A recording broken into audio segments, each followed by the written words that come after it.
We are looking at how to pronounce this word. How do you say it correctly? What is the correct pronunciation for it? 500th. 500th. And now you know. T-minus 30 seconds.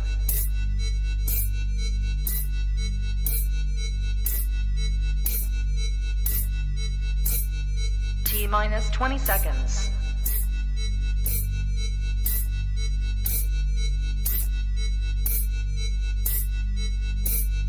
10, 9, 8, 7, 6, 5, 4, 3, 2, 1, 0.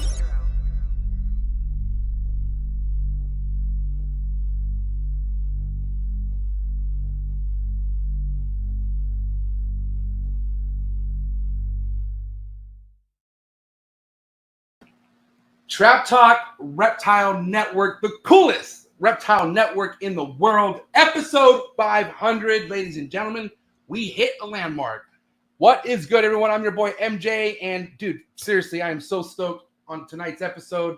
500th episode under Trap Talk. This is epic. Shout out to the early birds, man. I gotta say, early birds, the viewers, everyone who's been fucking with this channel throughout the last few years. Thank you so much, man. Like, you guys, I don't know. It's going down tonight. All I got to say is thank you to everyone. And if this happens to be your first episode, where the hell you been the last 500 episode? I'm just kidding. No, seriously, welcome in, man. This is, if you're into keeping reptiles, either breeding or just the overall well-being of a keeper, this is the podcast to be associated with. I only bring the best of the best, plain and simple. The most relevant, the future of the reptile hobby comes to this channel. So hit that subscribe button, hit that like button, first and foremost, if you're excited about 500 episodes and if you're excited for being on the 500th live tonight, hit that like button, all right? Let's get the likes up, and then drop a comment, man. Share this episode. Do me a favor, guys. If you really are fucking with Trap Talk Reptile Podcast episodes, share it, all right? Let's start sharing it, letting people know what the real deal is. And, yeah, I wanted to kind of start a little bit earlier just to say hi to people in the live chats, because I know we typically go at 6, but when you have a kid and you need both parents, kind of changes everything, right? So, man, shout out to PJ's Creations, Trap Talk Patreon member, my buddy Lenny, Demonic Reptiles in the building. What's up, Lenny? Appreciate you being here. Royal Serpents in the building. My big dog right here, another guy I got to be very thankful to have in my life and have a part of the Trap family is my dog, Emilio Villarino Reptiles, Big E Top G. You guys see him here every Monday. He does not miss. Huge support from this guy and the entire V Unit family. Thank you so much. All right, people like you, Emilio, I'm telling you right now.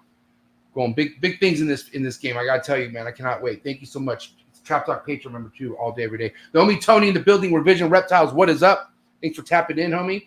Local friend of mine. Neurophi Exotics, my homegirl Krista. Someone I'm excited for in this game. I gotta tell you that much. Big future with this girl, so we'll give her a follow. Just had her second clutch. Excited to have her be a part of the Trap Talk Patreon family all day, every day. Soon, cannot wait to meet you someday, Krista. Thanks for all the support. The Queen of the B Unit family herself, Lizette Villarino, my girl right here. What's up? Thanks for tapping in. Appreciate you so much. And another one, I gotta say, shout to all the wives, shout to all the husbands, whatever half you are in the reptile game. Thank you so much for letting your other do what they do. We're gonna talk a lot about so much as far as spouses and teaming up, because I gotta say, it changes everything when you have support on both sides. But thank you so much, Lizette, for being here. City Limit Exotics, my boy. Kenneth Jordan in the building. Trap Talk Patreon member all day, every day. Thank you so much. Joe K in the building. What's up, Joe K? My girl Lily in the building. Not my wife, but my sis. My big sis Lily. Trap Talk Patreon member all day, every day. It was just her birthday too, so happy belated, Lily. Thanks for all the support. The homie Space City Chondros in the building. What is up? The homie's killing it right now in the Chondro game, and he's coming to All in the Tree Tuesday. The homie Lupe. Trap Talk Patreon member all day, every day, man. So many heavy hitters here tonight. Very thankful. Sorry about the flies. I had this room open all day, and we'll get to that in a minute. But anyways, Colorfully Vulgar, Trap Talk Patreon member, thanks for being here. The Fishy Plumber in the building, Trap Talk Patreon member, thanks for being here. Man Freddy, Morph Valley Reptiles, Trap Talk Patreon member, thank you so much. Very blessed. Scalpins and Feathers, thank you so much. Trap Talk Patreon member, my dog. Zach, Northwest Herpetological, Trap Talk Patreon member all day, every day. Julio Fulio in the building. Very appreciate my homie Julio. Been a real one for since day one. Shit. Trap Talk Patreon member all day, every day. Morph King Cody. What's up, player? Trap Talk Patreon member all day, every day. Nate Dogg, what is good? Pulled up the Trapfest. Woo! Trapfest is right around the building. Cannot wait to talk to my wife about Trapfest. She don't even know I'm having it. I'm just kidding. I got you guys. I know there's definitely going to be topics where I'm going to be like, but she knows about Trapfest. That's not one thing I'm not worried about. Maybe, because there are details I need to explain. But either way, Trapfest is going down. And speaking of Trapfest, I want to say thank you to all my Patreon members. All right. I think 4 years running, I've had a Patreon. And I feel like we're one big family. Every year I throw something for my Patreon members, and that's happening June 27th next month. Cannot wait to meet a lot of you again. So many heavy hitters coming, and I just cannot wait. Now, if you're looking for exclusive content, if you want invites to Trapfest and you just want to meet some amazing people, then do me a favor, click on the very first link in the description below and join the Trap Talk Patreon family.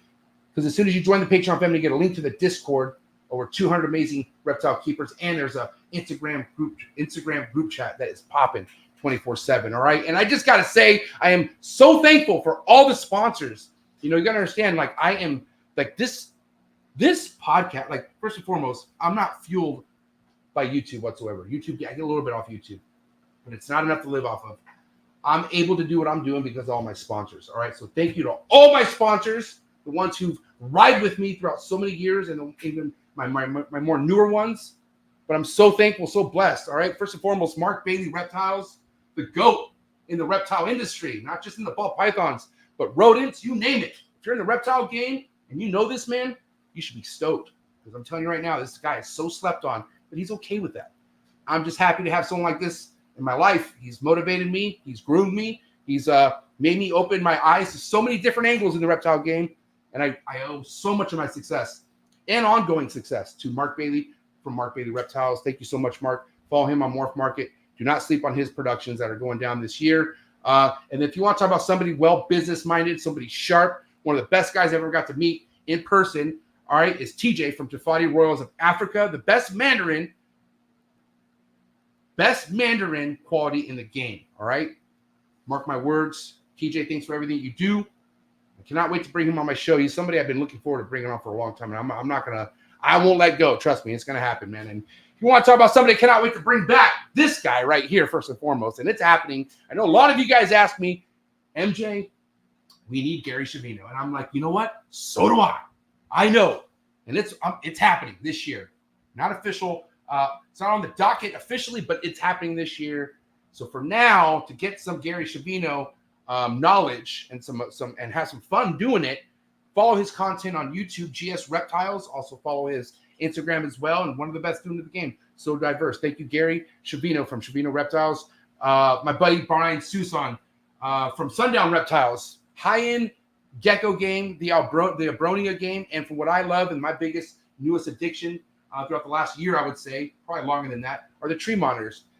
This guy is so dialed in and so killing it in the tree monitor game, and I put out a vlog on my other vlog channel for you guys to check that out. So Brian Tucson, please follow him on Instagram, SUNDOWN Reptiles. Go to his website as well, see what he has available. And I got to tell you right now, he's hatching out some amazing tree monitors, and there's a lot to come. So thank you, Brian Tucson, SUNDOWN Reptiles.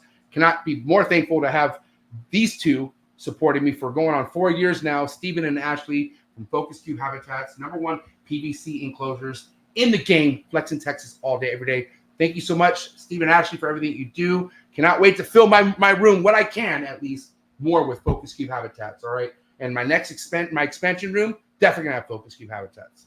And then next, of course, Juggernaut Reptiles, Elijah Armis, Tiffany Armis. You want to talk about a power couple, man. I looked up to these two since stepping foot into the hobby. Meeting them at Tinley was awesome. And they're just killing it on so many different levels. We're not just talking about one group or one species. All right, we're talking a lot. This guy is so dialed in, and he's been doing it for a while. Go give him a follow. Juggernaut Reptiles on Instagram, and also please go follow his YouTube right now. Go subscribe to it.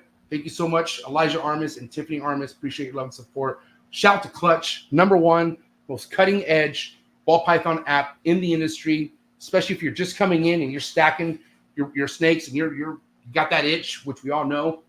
Get yourself Clutch, man. Look organized, look sharp, stay on top of it. And shout out to Clutch, Sebastian, I pray for it. How can I forget Justin? Justin, Summer, the entire Clutch team, thank you. And then shout out to RGI, Rare Genetic Inc. All right, we all know RGI's the shiznit, #1 in shed testing. All right, they're all over it, man. No one's on RGI's level. Go to RGI on Instagram and YouTube. We'll give him support. Thank you, Ben. Haven't Ben on the show again soon. I got to schedule that with him. But shout out to Ben, shout out to Sean, RGI. They're the best. Want to talk about the best quail product in the game? My man Blake from Blake Exotic Feeders. Head over to Instagram, give him a follow. He's just now about to have button quail on deck. I'm on a wait list, but I'm about to get me some button quail. So anybody in the tree monitor game and even in the chondro game, yes, these button quails are next level for stubborn chondros as well. I have another solution for stubborn chondros, but listen, those button quails, it's like magic, like what ASFs are for ball pythons, I feel like. So shout out to Blake. Thanks for your support. Hit him up on IG and place that order, man. And also play your next COCO substrate order with the chipper. Shout out to the COCO Dude. Head over to cocodude.com. Put in TrapFam24 and you get 24% off your entire order. Thank you so much, Chris, for all your support. And shout out to one of my favorite Texas chondro keepers, hands down, because he loves the yellows and the reds. All right. My man, Mark Hager, Texas Chondros. This guy has put so many amazing people on, including the whole state of Texas, but it goes further than that. So please go to texaschondros.com, see how those most recent clutches that he's been establishing are doing. If you're interested, I'm telling you, man, get your hands on a Mark Hager production. Follow him on Instagram as well, because he puts a lot of amazing Texas keepers on the map, and he's been doing it for a while now. Mad respect to people like Mark Hager, for sure. And I'm looking to get more Mark Hager heat in the near future. I got to tell you, he's not playing. And someone else that's not playing this year is David Brahms. Just had David Brahms on All in the Tree Tuesdays 2 weeks ago. All right, but everything you see in my Focus Cube habitats have PVC perches designed by this company and this man right here, the Reptile Perch. All right, even my hatchling tubs, all my 3D design perches done by the best, and that's Reptile Perch on Instagram. All right, and he's had 5 clutches this year, which from when I checked, they're all doing great. This guy's killing it. Let's go watch that episode too that I just had with him, and he'll tell you all about his success. All right, because getting success in the chondro game, it's not easy, but it happens with time. So shout out to David Brahms, the Reptile Perch. Go order your next PVC perch from David Brahms, because he does it the best, man. And shout out to this up-and-coming family in the ball python game, Conduit Constrictors. All right, looking forward to meeting Steve at Tinley and his sons. And it's awesome to see a family doing something together, because that's dude, I'm a family guy. I love family. And seeing family people within the hobby that I love motivates the shit out of me, gotta say. So thank you so much, Conduit Constrictors and the Conduit family. Looking to see you guys do big things in the hobby, and that's a fact. One thing I love rocking on a daily basis is my Monog clothing gear. I got shorts, I got shirts, but the shorts I wear every day, all day, every day. My man Shane from Monog Clothing Company has taken care of me when it comes to the apparel, and I feel light. I feel like I'm ready to fight, like, you know, as far as like in the trap on my chores, not physically. I don't fight people physically. It's all love. But listen, go get fitted.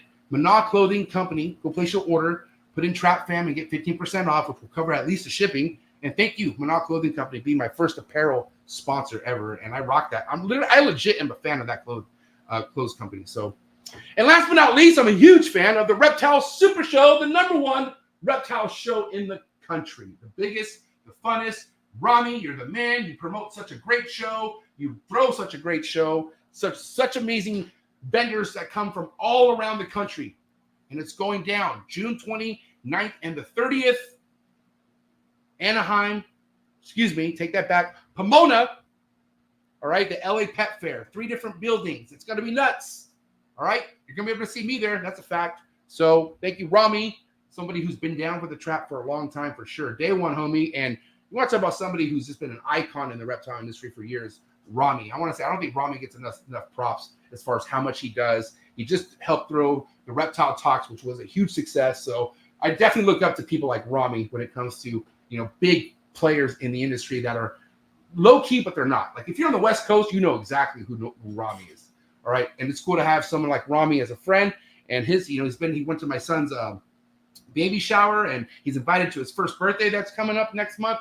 So shout out to Rami, man, Reptile Super Show. And then shout out to you out there if you support US ARC. All right, US ARC is here to help us. It's not that difficult. Let's think about it. If you keep reptiles, don't you want to have a secure, peace of mind that your reptiles aren't going to get jacked out of your room? I mean, we all know it's going to take a lot for that to happen, but still, why not help us fight these people who want to take our animal rights? Go watch the Dan Natush episode I just had this Tuesday. And it's important, man. We got to get together as a whole for US ARC and fight for these rights. US ARC Florida, let's just do this, man. Seriously, second link in description below. At least read about it if you don't know about it. Become a US ARC member today, all right? Woo! Thank you to all my sponsors. I know you guys are probably sick of my face, right? God damn, you guys hear me talk a lot. And again, before we get my wife in here, I just want to say thank you. You guys hear me talk a lot, and I don't know why. I mean, coolest reptile network. Listen, all right, enough is enough. I want to celebrate with my wife. I want to celebrate with all you guys. I have a lot of questions for my wife. I really do. She's been watching me closely for 7 years now, as far as what I've been doing in the reptile game. But how closely? That's why I have questions. Holy shit. All right, it is game time. All right, if you are in the live chats, all right, we are definitely taking some questions towards the end of tonight's episode. If you have a super chat, that's definitely going to get first priority. And if you think tonight's episode's worth any super chats, then drop a super chat, especially if you have that question or a topic that can't be skipped. Drop it and I'll get it, and I'll at least see it afterwards, all right? But enough is enough. Here we are, episode 500. It's that time. It's that time. What time you say? It's that time to get your mind right. So do what you got to do to stay hydrated. Episode 500 with the queen of the trap, Lily Juarez, a.k.a. my wife. Let's go.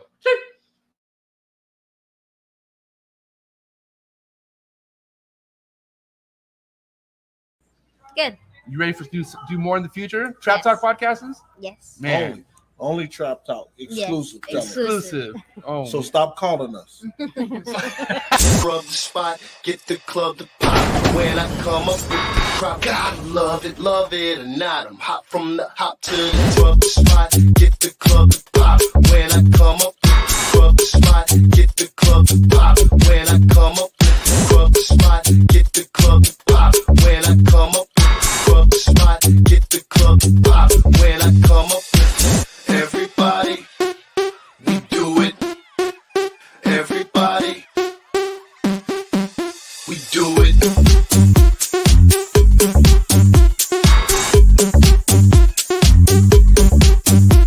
Do it. Do it.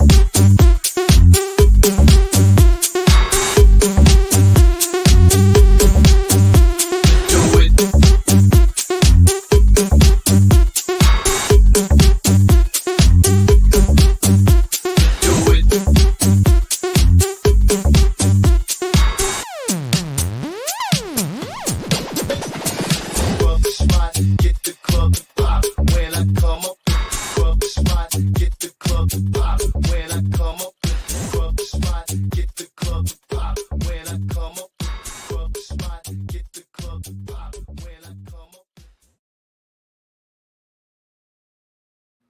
And we're live, episode 500 with my wife, the queen of the trap. First and foremost, did I pick a good picture? Yeah, Okay. I think so. I approved it. So I share a lot of your pictures. that was a big thing, was what picture. I share your pictures a lot on IG, and it's never like good enough.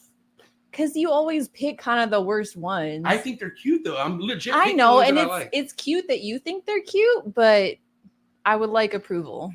Do you think it's cute that I'm like a little nervous right now? Kinda. It's kind of like our I first know date. This is crazy. I'm not gonna lie. Because I've been looking forward to bringing you on the show for a while, and I know I could have brought you on a long time ago, but I had a vision. Like I knew things were only going to get bigger, and I thought, man, I also want I thought you deserved a special number first and foremost, right? Mm-hmm. 500. First and foremost, It's a milestone. Did you think I would ever get to 500 episodes? Honestly, yes. Okay. I really did. Like Yeah. from the beginning, you had such a vision for what you wanted to do, and I was thinking right when you were doing your intro, I don't think you ever skipped a week. Yeah. From the beginning. I mean, maybe once or twice, but like you've done podcasts like from the hospital, I literally I can't think of a week where it hasn't been on your radar. So let's go down memory lane here, because I feel like you're obviously the best guest for this kind of like conversation. because I've grown quite the, okay, we met each other at a gym. Why don't we get to that, right? Mhm. You were fresh out of college. No, you're still in college. I was still in college. How old were you? 19? I was, Oh, no. my bad. Sorry. I guess I was dreaming. I was 21. Ew. Okay. You were 21. Mm-hmm. You looked younger than 21, for sure. Because you don't look your age at all. How old am I? Don't answer. Sorry.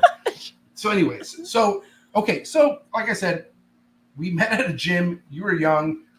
I was quite the individual. You were younger. I was young. Wow, thanks.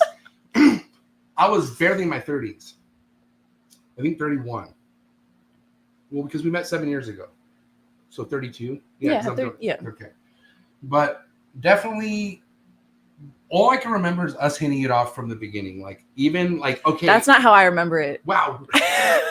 Dude. Okay, no, hold on. No, I'll let you finish, All but right, I'll fine. remind you of why that's wrong. Okay, the initial. No, you're right. It wasn't, because I wasn't even looking at you like that. I had a girlfriend at the time, and I was really just kind of like trying to be like, I was trying to get promoted. Mr. Hotshot, Mr. Jim Hotshot, Yes. typical MJ personality. I'll let you finish. Go ahead. No, but anyways, so once we kind of got to know each other, and then you fell all in love with me. Yeah. We started hitting it off. Like, we all had, like, okay, first date was awesome because we went on a hike. Mm-hmm. We ate twice that night, Mm-hmm. which is like, I couldn't believe that you ate twice in a night because that's something I do by myself. Burritos, yogurt mill, and something and else. things. Yeah. Yep. Okay, and I'll never True forget, story. that was like one of the first things where I'm like, holy shit, this is like, all right. Meant to be. Food is a big thing I want to be connected with. I Mhm. feel like with anyone, right? Because food's very important to Yeah. me. But then I will never forget, as we kind of move on, you knew I had snakes. Yeah. You knew I kept them in my closet, Mhm. right? And I sure did. did I have snakes in a rack or were they in tanks? No, they were in like tanks or tubs or something. Oh, wow. Oh, There no. was no rack at that point. But I'm talking about, like, I had like a rack system at one point that I got on Craigslist. I don't remember if I had that when we got together. I don't think so. Okay, so they're in glass tanks from you. Yeah. Remember? Okay. Yeah. So And there was 2 or 3 maybe. yeah. I remember having 3 or 4. There was one missing for a very long time. I swear, these are my days. This is why I don't understand people. I don't get, like, when you tell me you are using multiple colored lamps to heat up your snake. Like, I was once there. I don't ever like bash on anyone who was coming from a place of learning, but I definitely was somebody keeping my ball pythons in a closet with red bulbs and a daylight bulb, right? But then I met somebody, Victor, on Craigslist. Yep. And Victor's he's a guy who's always been there for me, I would say, for sure. And he's also the one who started kind of influencing me on breeding. And then that's when the rap came. But then what happened is you and I was renting a room out. Remember, shout out to Eric. Yep. Eric Boyer, what a guy. But I was renting a room out. And me and Lily, when we like started dating and we know we wanted to date each other and not date anybody else, we were with each other every single day. I think I moved in pretty much like You were there. instantly. Yes. Right. It was like the things like everyone says that you don't do, like We did. because I was like that for sure. Right. Mhm. And like I said, what I'm getting at is there's more things that kept happening between us to know I was for sure meant to be with you. Like there was one night I was up pretty late. We were up watching something on Netflix or something, and I was going through my phone and I was pondering at a snake, and you're asking me, you're like, what are you doing? And I was like, I want to buy this snake really, really bad, but I'm not sure if I should do it. And then you're like, you should just do it. And I'm like, what? Like, and I'm so used to like whoever I'm with for whatever reason. I don't know if it's just why I deserve it or something, but it's never like a mutual thing. It's always like, nah, you shouldn't do that or something, right? It's like always fucking knocked down. Mm-hmm. And when I found out that you were like kind of open-minded to me having more snakes and like, or whatever reason, and then you took me to a pet store and asked me if I wanted one for my birthday. Remember the Blue Red Lucy? And I was like, holy shit, right? But then you told me that you had yourself some sort of bit of experience with reptiles, like, and then I mean, I should have brought the picture of you like having a toy snake, as a baby, but Yeah. but your ex-boyfriend, you told me that used to treat his, and what a loser. I'm just kidding. No, but your ex-boyfriend Kind of, but your ex-boyfriend used to help his fucking bearded lizard with a respiratory infection that Yeah. they always get. Can you like tell us a little bit about that? I don't remember the details, but he always kept reptiles. So and fish at one point too. So I was semi-familiar, but yeah, I just remember like it's funny because some of the pet stores that you still go to, like I've been familiar with because of those days. I don't quite remember the exact like ins and outs of what specific issue those had. I mean, I'm sure there was probably multiple, but yeah, I definitely had some exposure and experience. I've never been like opposed or turned off by reptiles or anything like that. It hasn't really been my particular passion or hobby, but I think that's why, like, I remember that exact moment when you started to get really into like videos, and then you found like Brian Barczyk, and then you would just look on like Craigslist at these snakes and like so wide-eyed, like, oh, like, well, I wish I could have that. I'm like, why can't you? Like, it's literally right there. It's, attainable if you have the funds to do so. So like, why not? Stop you right there. By the way, can you guys hear me okay? I'm sorry, because I know Mark, shout out to Marcus J. and Big. This guy right here he's a G, right? He's out of Canada. You know how we're a huge Mark Bailey fan? Like, we love Mark. Yep. He's Uncle like Mark. He's like the Mark Bailey of Canada. Oh, wow. The way I look at it. Yeah. But can you guys hear me okay? I just need like anybody to say, yeah, we can hear you, MJ. Okay, guess not. I mean, I don't know. If you can't hear me, please say something. Do you want to share? I mean, we might need to share, but I don't know. Mark says we can't hear us. But where we at? We were talking about your boyfriend, Past your experience, ex-boyfriend. reptiles. Everything's good. Okay. Good. So, yes. Okay. Sorry, I'm just reading the comments. You guys can hear it loud and clear. All right. Thank you. All right. So going back to what we were talking about. So I feel like that's a sign. I feel like you always had something to do with a reptile, like some sort of relation. I feel like, and then we meet, and you encourage me to buy more snakes. But did you ever see it getting to the left? First and foremost, when did you start noticing like, I think he's taking this whole like buy more snakes thing, like a little bit more like probably when we moved into the first like house that we lived in together. So I think at first you were limited by space because we just had that one room and basically like your closet. right. And then we moved into a house that we rented that just had a lot more room, and it had a detached garage, which was kind of perfect for reptiles. I think if I would have known back then, like what it evolved into, I may have put like more parameters in place so it didn't get so crazy so quickly. And also selfishly, so I could have monopolized some of that space for myself. But no, I mean, I didn't anticipate it turning into what it did. Like it started to grow kind of little by little. And, at first you would loop me into like what you were buying or what your plans were. And then I think you just started going so fast and the ball was already rolling that like snakes just started showing up and like racks started showing up. And then I'm like, wait a minute, what's that? And, there was so much movement. And still to this day, there's so much movement in this room with what comes in and what goes out that it's hard to keep track of and keep like inventory on what you're doing because it moves that quick. Yeah, and I really feel like, and I guess my mic's not working, so I'm just going to talk into yours. Do you want me to No, move you're good. You're good. You're good. I'll just talk loud enough because I talk loud anyway. So, but what I was saying is, once I found out that you could get a snake shipped to your house, I definitely abused Which is wild. Like, how is that a thing? Yeah, but I definitely like I don't recommend doing that at all. Like, we all know I'm an extremist when it comes to like Everything? Dude, I can't calm down when it comes to certain things. Or is that not true? Can I not calm down, period? No, I think it's certain things, but I think the beautiful thing about the reptiles is that that's a passion and something that is positive. Because your past, you've had things that you've been that level of like obsessed with, but it's only kind of brought to like negative things.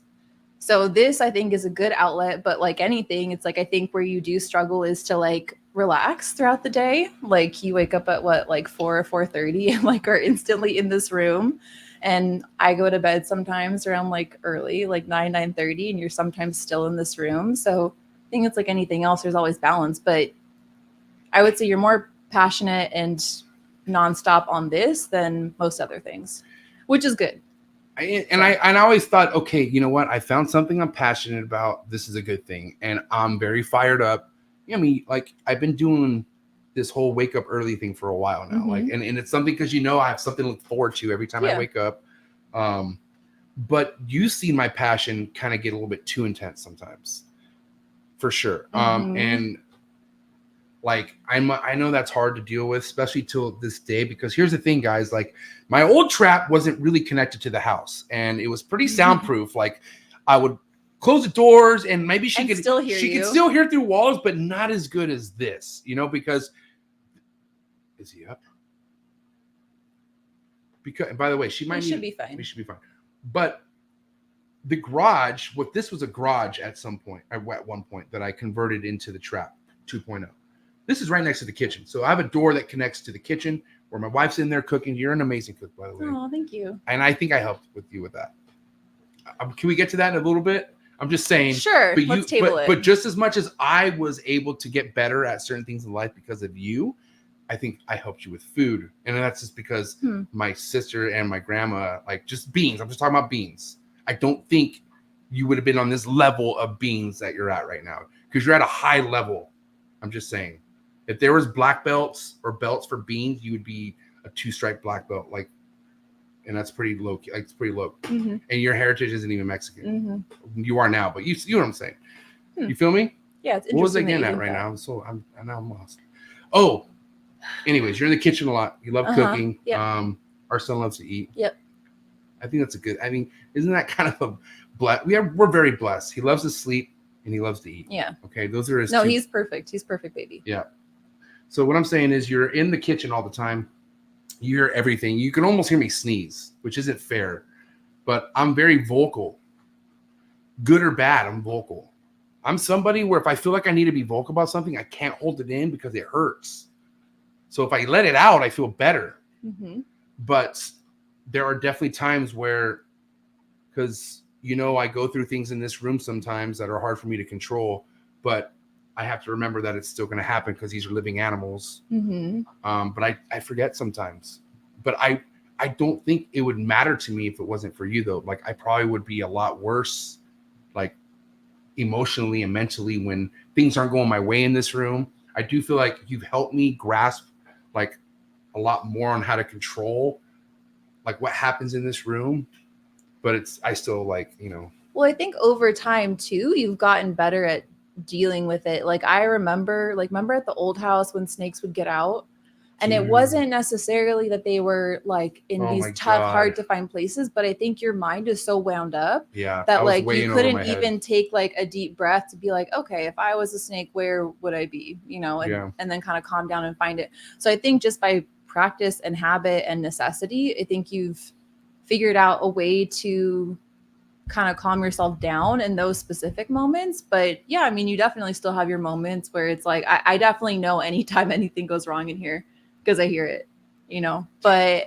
I think you have gotten better at being able to kind of like, okay, like let it out in like a burst if you need to, and then like figure out what you need to do to like handle it or fix the situation. And I would say you definitely come to me less with issues.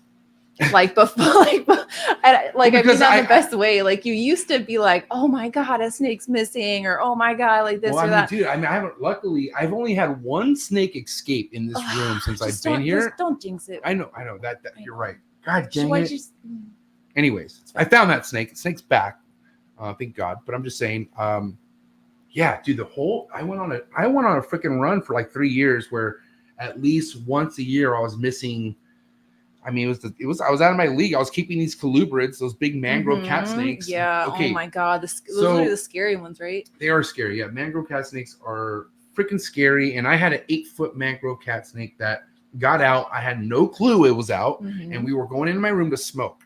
And I walk in and I flip the light on and you're like, la, la, la, with the door. And that freaking mangrove was on a painting that I had hung up, like about to pounce on your head. Like it was like this. And I was like, holy shit. And I you're still like, get what? Chills thinking about that. You're like, honestly. What? Or I was like, nothing. I was like, just walk backwards. Like, just walk backwards. Just walk away.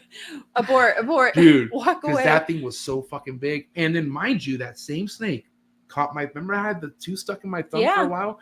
Yeah. And I don't know, I've taught, it's been a while, but the same snake that got out got caught in one of its hides that I didn't think it was going to try to poke through. But it got caught, and as I was trying to cut it out of its hide, it got my thumb, and basically its fang got stuck into my thumb. And it took me over a year or so to kind of get it out little by little. Mm-hmm. And that's when I got rid of all the mangroves. Okay, getting that topic I want to talk to you about. How do you feel about me downsizing? And, because if you look around, Lily, no big snakes. How do you feel as you being a reptile keeper's wife? How does that make you feel that I have gotten a little bit more mature with the reptiles I'm keeping as of now?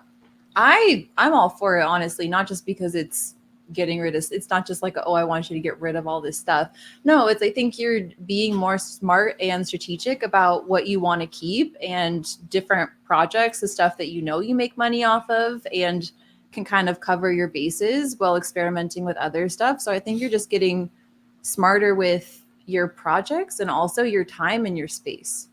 Because that's the other thing is like real estate in here is expensive, right? Like I don't just mean San Diego, but I mean like space in this room is equal to money, right? So if you have something in here that's giant and taking up a ton of space, but you're not, it's not the majority of your income, then like, does it really make sense to utilize like an entire wall for that stuff? Probably not. So, I mean, I know you like keeping different stuff, but you've had good experience being able to have that stuff. And I think you've kind of come to a spot where you're at peace with letting some of it go because you know that it's not really in like your future plans.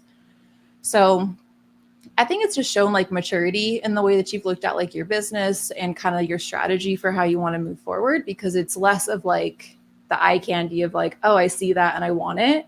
I think now it's a little bit more strategic about like, well, what can I manage? Because like now time's a thing, like stretching our time with like baby and everything else. So I think it's a smart strategic move that's honestly been a long time coming, but I think that it's going to pay dividends just in the amount of time it's going to save. And I know you have plans for like what you're going to use for all the extra space that you have now and things like that. So I mean, there's definitely no empty spaces still. Like there was a huge plan as far as once the bigger stuff gets out, what's going there. And we know that. And I will say, like, I had a lot of, what's the word? Freedom with this room. Like, you're like, all right, you gave this room to me. You're like, do your fucking thing. And I'm very blessed. Like, baby, you have However, do you remember who planned out this room?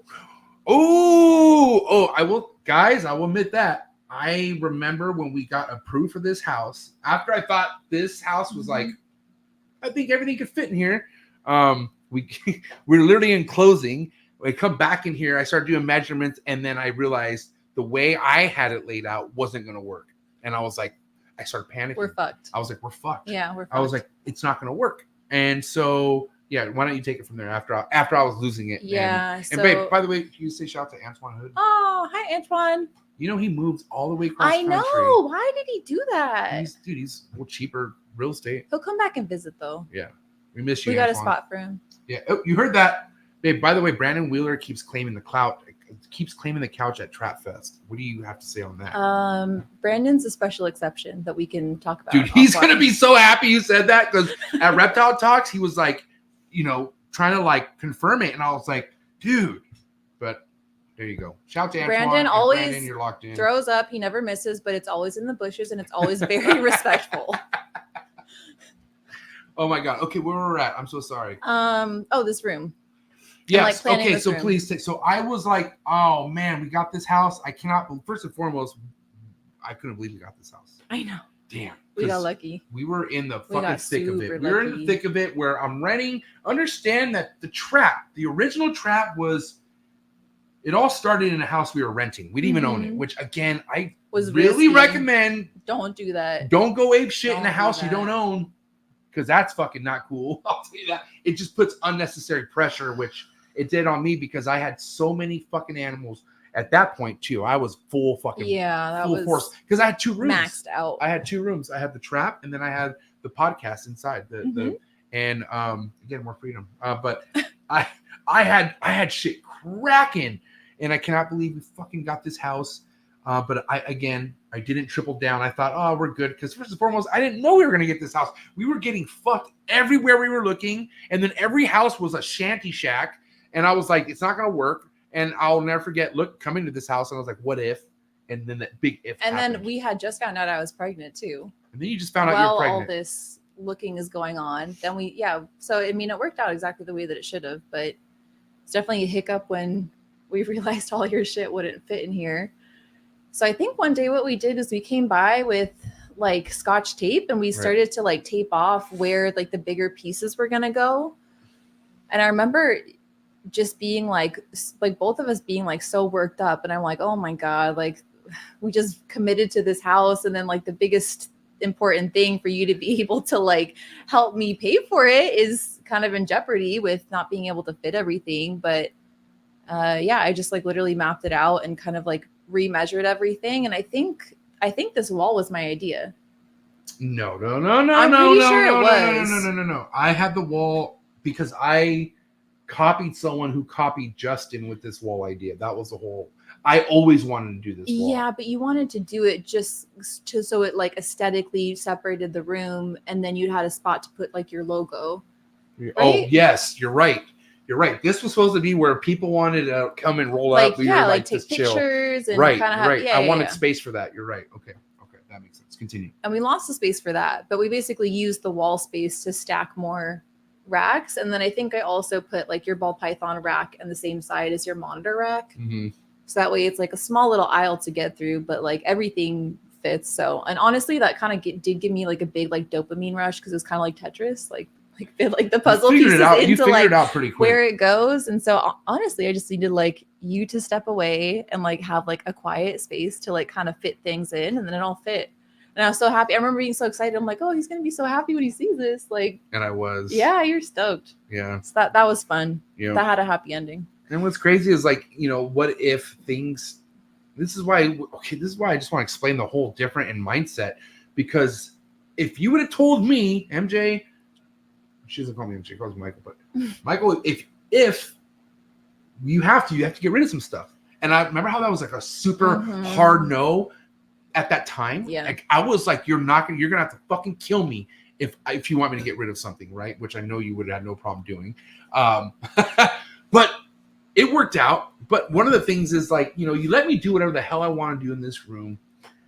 And I know we kind of push back and forth, but Mac, Dre, and Alice, right? My biggest, I love them so much, but my biggest space keeper are those two. Yeah. And I was very adamant about building something in the back for them, right? Mm-hmm.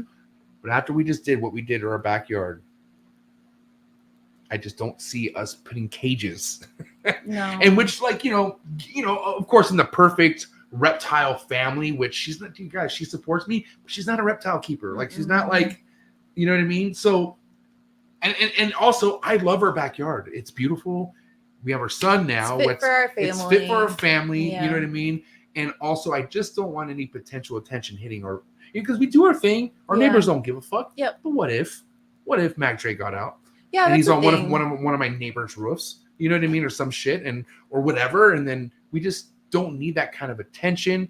But also, like, if I don't have space for something like that, I shouldn't be keeping it. Yeah. And it hurts, but at the end of the day, like, it's my job to come up with a plan, which I have. But it's crazy. Like I said, if you would have said, not only can you do this room, but you go ahead and build a fucking enclosure back there, I would have for sure done it. It would have been done already. Oh, it would have been done already. Yeah. But now it's like, if you would ask me now look at the situation. You know what I mean? Because I know if I really wanted to, I mean, it would take a lot. It would take a lot. And I'm just saying, if I really wanted to, and of course, I would have to convince you about the breeding thing, because at the end of the day, that's why I initially had him, was for breeding. Mm-hmm. But now if I want to breed them, what I have them in is not suitable. Mm-hmm. They have, like, Mac Dre needs his own enclosure at this point. Yeah. It's not going to work.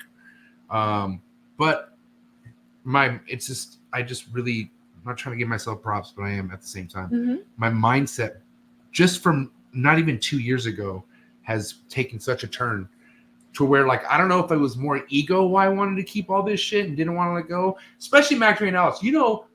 Bob Smith originated from me getting Mac Dre and Alice. Mm-hmm. I got Mac Dre and Alice, and it created Bob Smith. You all know. Mm-hmm. I mean, what did you think? God bless Bob Smith. What did you think of the story of Bob Smith, and then Bob Smith actually being a real person? Like, what did you think of that? Like, first and foremost, that whole, because that was 2 years, I would say. Fuck, Bob Smith went for a long time. Yeah, I did. But was I overreacting with that? Like, did you feel like? I think you went MJ on it. I wouldn't call it overreacting, but if you feel a certain type of way, I don't think you make any, minds about letting people know that. So I wouldn't call it an overreaction, but it's just like, if you have something on your mind and in your heart, like, you're going to share it. So yeah, I'm glad that thing is over, to be honest. Like, I'm a lot less prone to like being in the drama than you are. Like, I'm all here for the tea, but like, I don't want to be a part of it, And I think you're a little bit more used to like inserting yourself into it in some ways. Well, hold on. I didn't create the Bob Smith email that was sent to my sponsor at that time. That was not me. That's what I'm saying. No, you did not. Yeah. There's fires that are becoming like wildfires because someone else is throwing sticks and stuff into it, and I'm not the stick person sometimes. I'm not the stick person, but I get what you mean. Just saying, like, yeah. You doubt me in things. Even with the podcast, like, I got a lot of hate in the beginning, because the way I would cuss. I drank a lot. How about me like not drinking on the show no more? Yeah, I think that's awesome. Do you think that helped? I think so. I think tremendously. I think when you drink, I think it just takes away that slight little bit of restraint that you have. Restraint is what I would call it. And so I think it's just like that little tiny little bit of filter, I think helps you take an extra split second to really like collect your thoughts and like figure out where you want to shift. It's not always that you don't end up saying what you want to say, but your delivery changes when you have that like wherewithal. There are just certain moments, depending the topic, where I get like things I remember about something.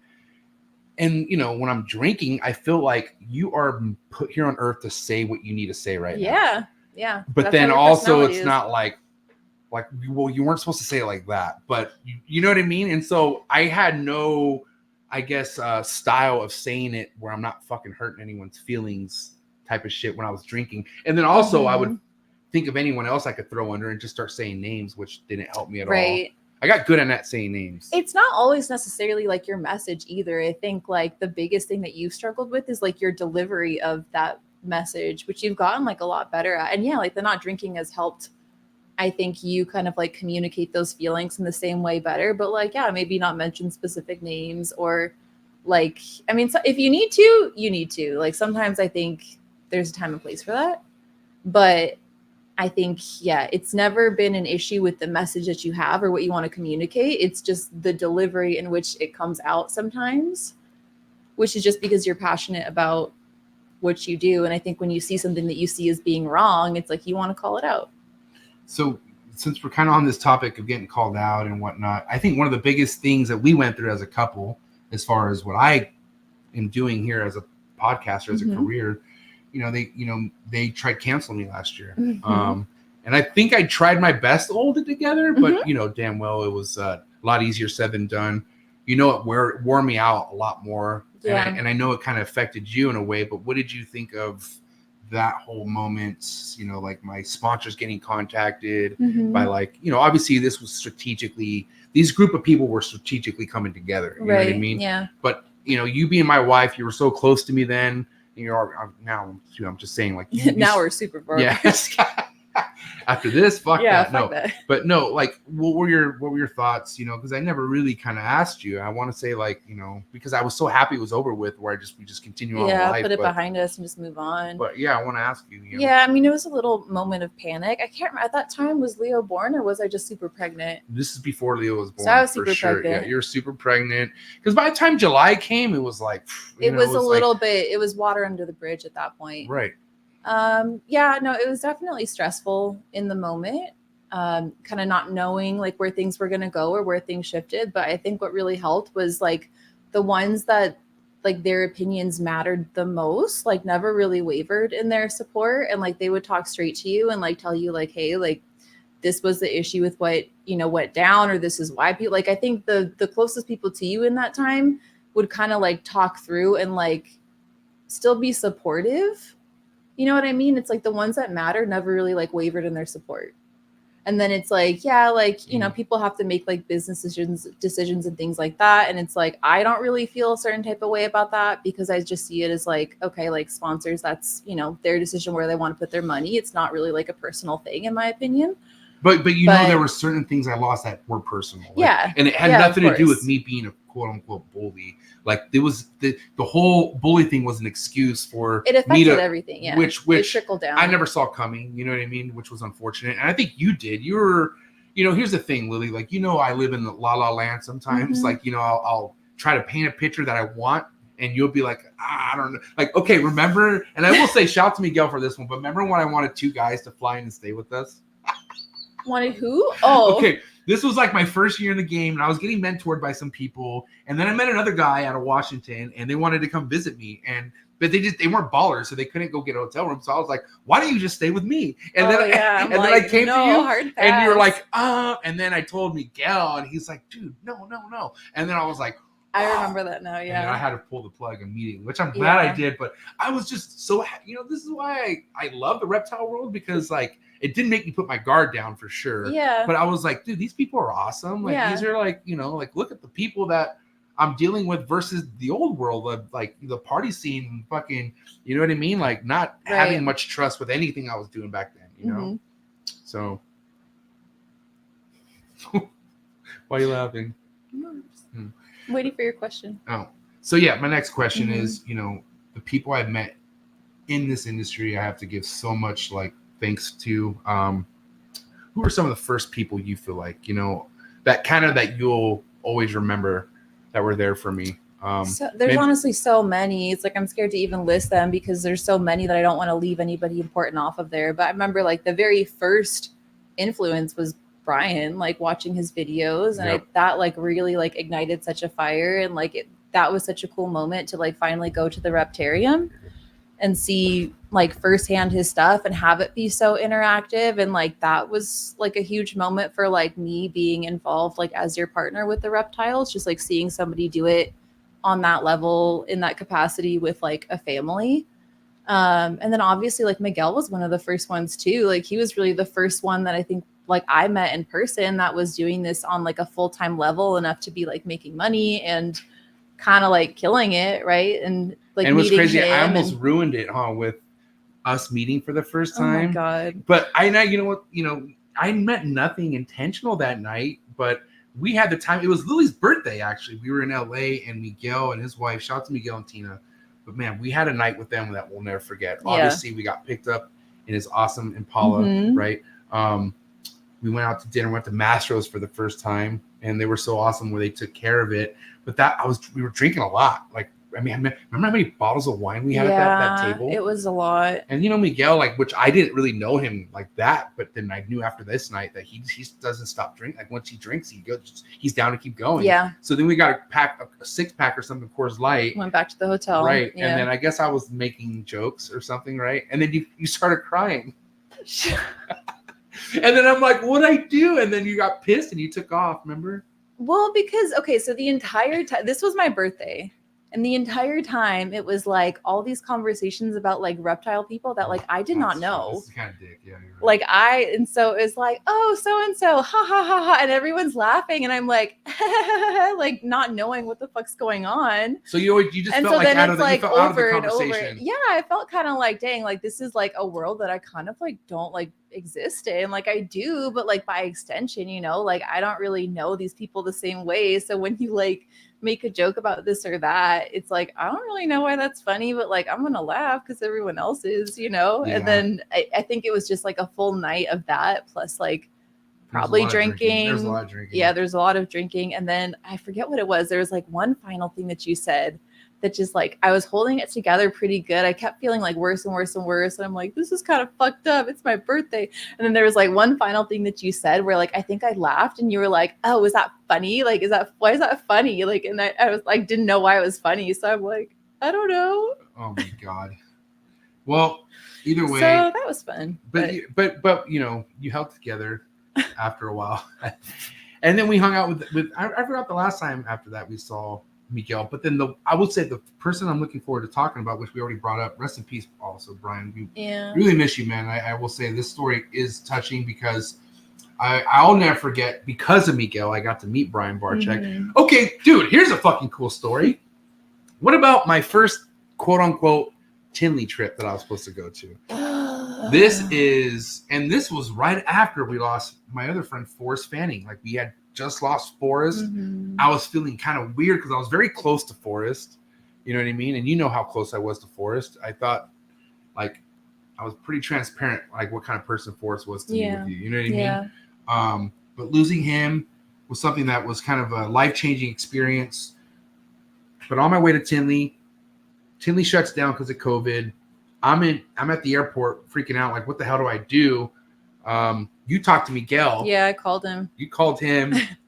Freaking out. I was like, I don't know how, but like, can you fix this? Yeah. Like, can you make something happen here? Because like, if not, this is just gonna be like a fucking terrible experience. And he did. And like, he did.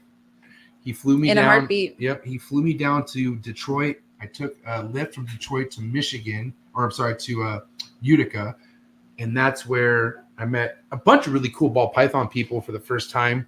But then Brian Barczyk, I'll never forget meeting that man. It was something I'll take to my grave. And then also meeting Lori, right? Yeah. And then I just knew right then and there, because how awesome they were and how much of an experience that I wanted to live that again, you know. But I was like, I got to have Lily meet these people. Like, it's something that just needs to happen.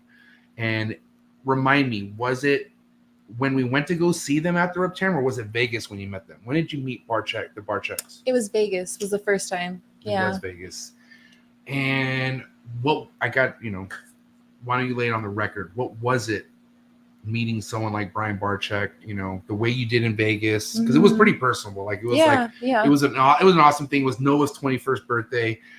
Miguel was there too. It was a fun time. But I think that was a huge pinnacle moment for why I feel like you started believing in me so much in the reptile game, and almost started engaging even more and letting me go harder and harder as far as what I was doing. But like, I'm curious, like, what were your first initial thoughts? Did you kind of feel as special as I did meeting Barczyk? Like, what you?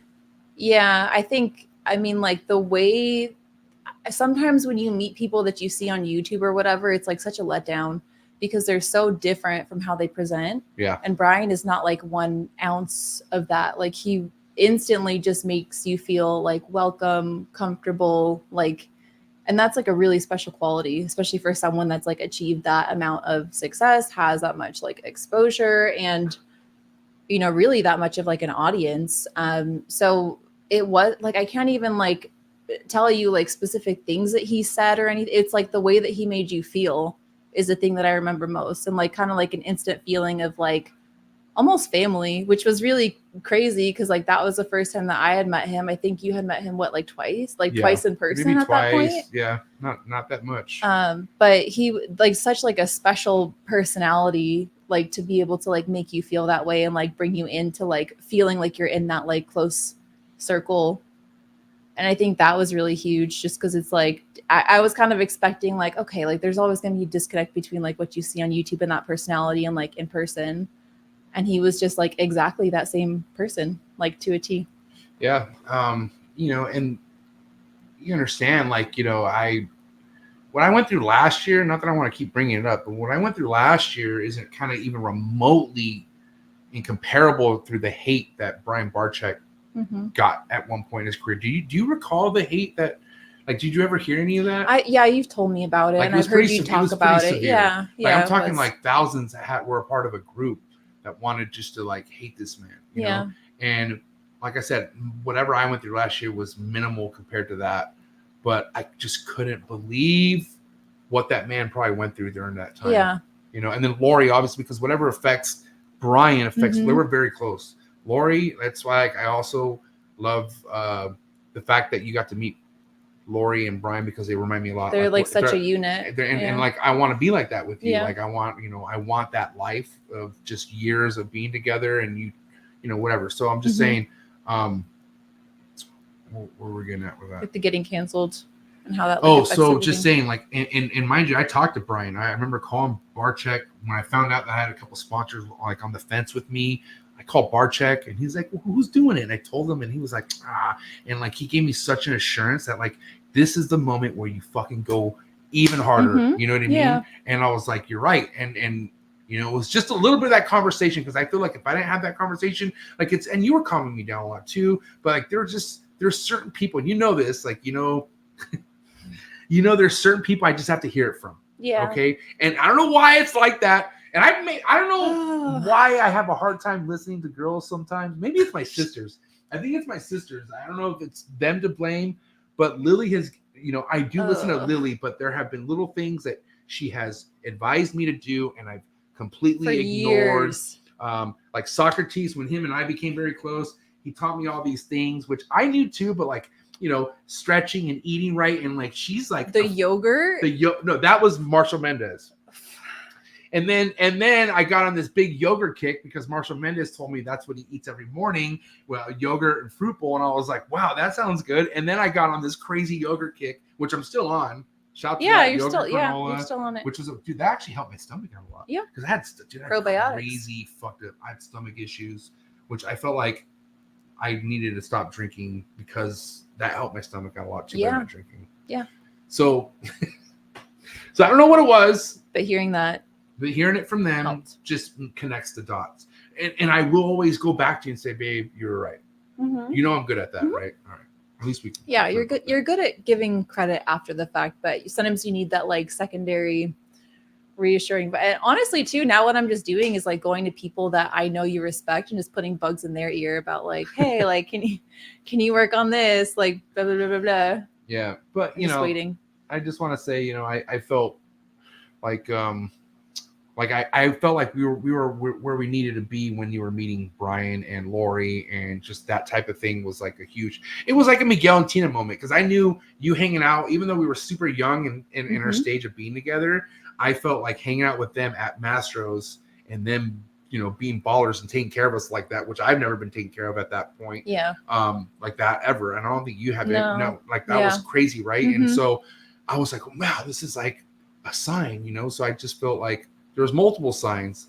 I feel like that you were able to see that you knew I was where I needed to be in life. Like, you know, this is my space. Like this is, and even if I wouldn't have seen people that had like success from it directly, like I think I still would have, like I saw the vision that you saw for it. I wasn't like quite sure how it would all come together, but like I think that was less of like yeah, seeing other people helped, like seeing the examples of like what people do, but it's also like I think seeing your evolution through it too, and kind of where you started, and it just being like, oh, I'm going to keep snakes, and then having like a plan for like, oh, well, now I'm going to like pair this and this, and then this is like my plan for what I'm going to get. So, I mean, like, yeah, like, you know, influence of others and like seeing people being successful at it kind of gave like case studies to where it's like, okay, like you can do this and like make a living. But like what made me support what was going on was the way that like you handled it, and like your transition from where you started to where you evolved to, and like ultimately to where you are today. So that's like a lot of credit to you, I think. Yeah. I just know that, you know, there are certain people that might have given you a peace of mind of why I do some of the things of why I do it. But then these are people who, you know, that I look up to and want to be like someday, you know, like, you know, I can't stop but giving people like Mark Bailey, like so many flowers. Like we love Mark so much. Uncle Mark. But like he is, you know, he doesn't fuck around. Like he teaches us how we should be saving. A lot of the stuff that you were like you were groomed that way from your parents, like almost the same kind of habits, right? I don't think I would even be an LLC right now if it wasn't for you, for sure. Because you know me, like I don't like being on radars whatsoever. Under the radar. I'm used to doing that. But then again, and you know, because I want to address a lot of rumors. Not a lot, but there are rumors out there for sure that I've heard clipped up in some podcasts where I milk everything from you. Like I have no income because they think since I have a YouTube channel, all I do is make money on YouTube, right? And I don't make hardly fucking, I make peanuts on YouTube, right?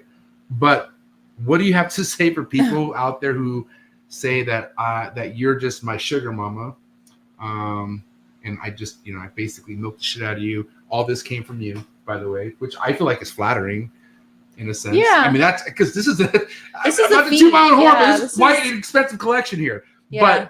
But what are your what would you have to say to anyone out there who has that kind of rumor planted in their head and they believe that you make all the money, I don't make any sort of income, and this has been the whole case for 7+ years? Yeah, I mean, I definitely don't have the patience to do. I mean, I think anyone that knows me knows that that's not how that would go down in any world. So love you to death. Like, we'll always support you, but like, I'm not Especially paying when your you're this bills. hot too. Like, Like, I'm not paying your bills. I'm so sorry. Like, I love you, but like, you gotta foot your own bills, especially for everything in this room. I mean, I've like gifted snakes here and there, but like, No, dude, it's been a Mimi, minute like- since that's happened, to be honest. But You definitely have gifted me snakes for I sure. see the stuff in here as being partially my investment, not financially, but more like the emotional support of like where how you've gotten from like A to Z. Well, because I think qualifies for at least like a 30% cut, but we don't have to talk numbers yet. But no, seriously, like I know that. Like, I know you allow me to figure out a lot of things that I need to do in this room. And I will say, like, I know we're talking about how we're, I'm not trying to create more space for myself, but if I didn't have this in my snake room, I don't think I would be in the snake room as much. yeah. I need my own studio. But see, here's the thing. I don't want.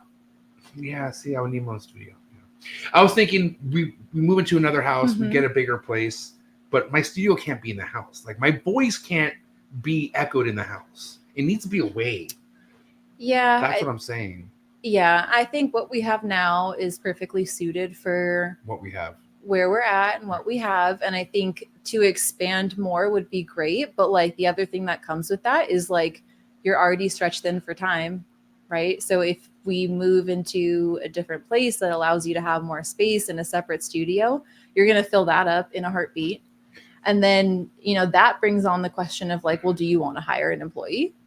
Because you're like, if you want to take it to that level of like inventory, right? Like, True or false, have you always offered help in this room? yeah. And what do I say Yeah, to I you? have. No. I always say, Yeah, you never let me. I have a big Unless problem. I'm your only option and you're like out of town, but I have a big problem. Like, okay, and I will say, man, like, this is like, you're a fucking badass on so many levels, but one of the biggest reasons why, and I'm not taking this away from you because you don't do it now. You're obviously a fucking awesome mother, and things done change. You cannot take over things trap change. chores when I leave, and I know that my travels, and we'll get to there in a minute, are coming up. But back when I first started traveling for the podcast, which, remember, I got on a roll there for a minute. I was Yeah, you traveling were a lot. gone at least once a month. But there was a reason why. Because I had you. I know. You, and shout out to Victor, but Victor never had notes. He never freaking, and mind you, he was young, kids learning. But Lily, I'll never forget, the first time I asked if she could please watch the room, and it was the night before I was leaving, you asked me to go inside the trap, and you had a notepad. Yep. And you kept putting stickies everywhere. We walked through everything. And I was like, wow. And I'll never forget that point on, as long as Lily was in charge, I didn't come home to any missing snakes. I didn't come home to no nightmares, nothing dead. Everything was the way it should have been.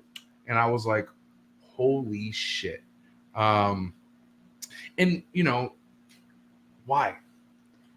What do you mean why? Like, why? Well, because like, why you're not you're not a reptile keeper, right? And I'm just wondering, for anyone out there who might have a wife listening, that they might need to step, or husband, they need to step up. But like, if there's been times where you're in here spraying, doing things when you should be in bed, like, you definitely have gone out of your way to make sure that this room was on points. But what was it inside you that made sure that you didn't want to fuck anything up in here? I think I see like the care and attention detail that you put into it. So it's like, I'm not, and I know how much it means. Like, this is not only your livelihood, but it's like, some of these animals, you put years and years into like making sure that they are healthy and alive.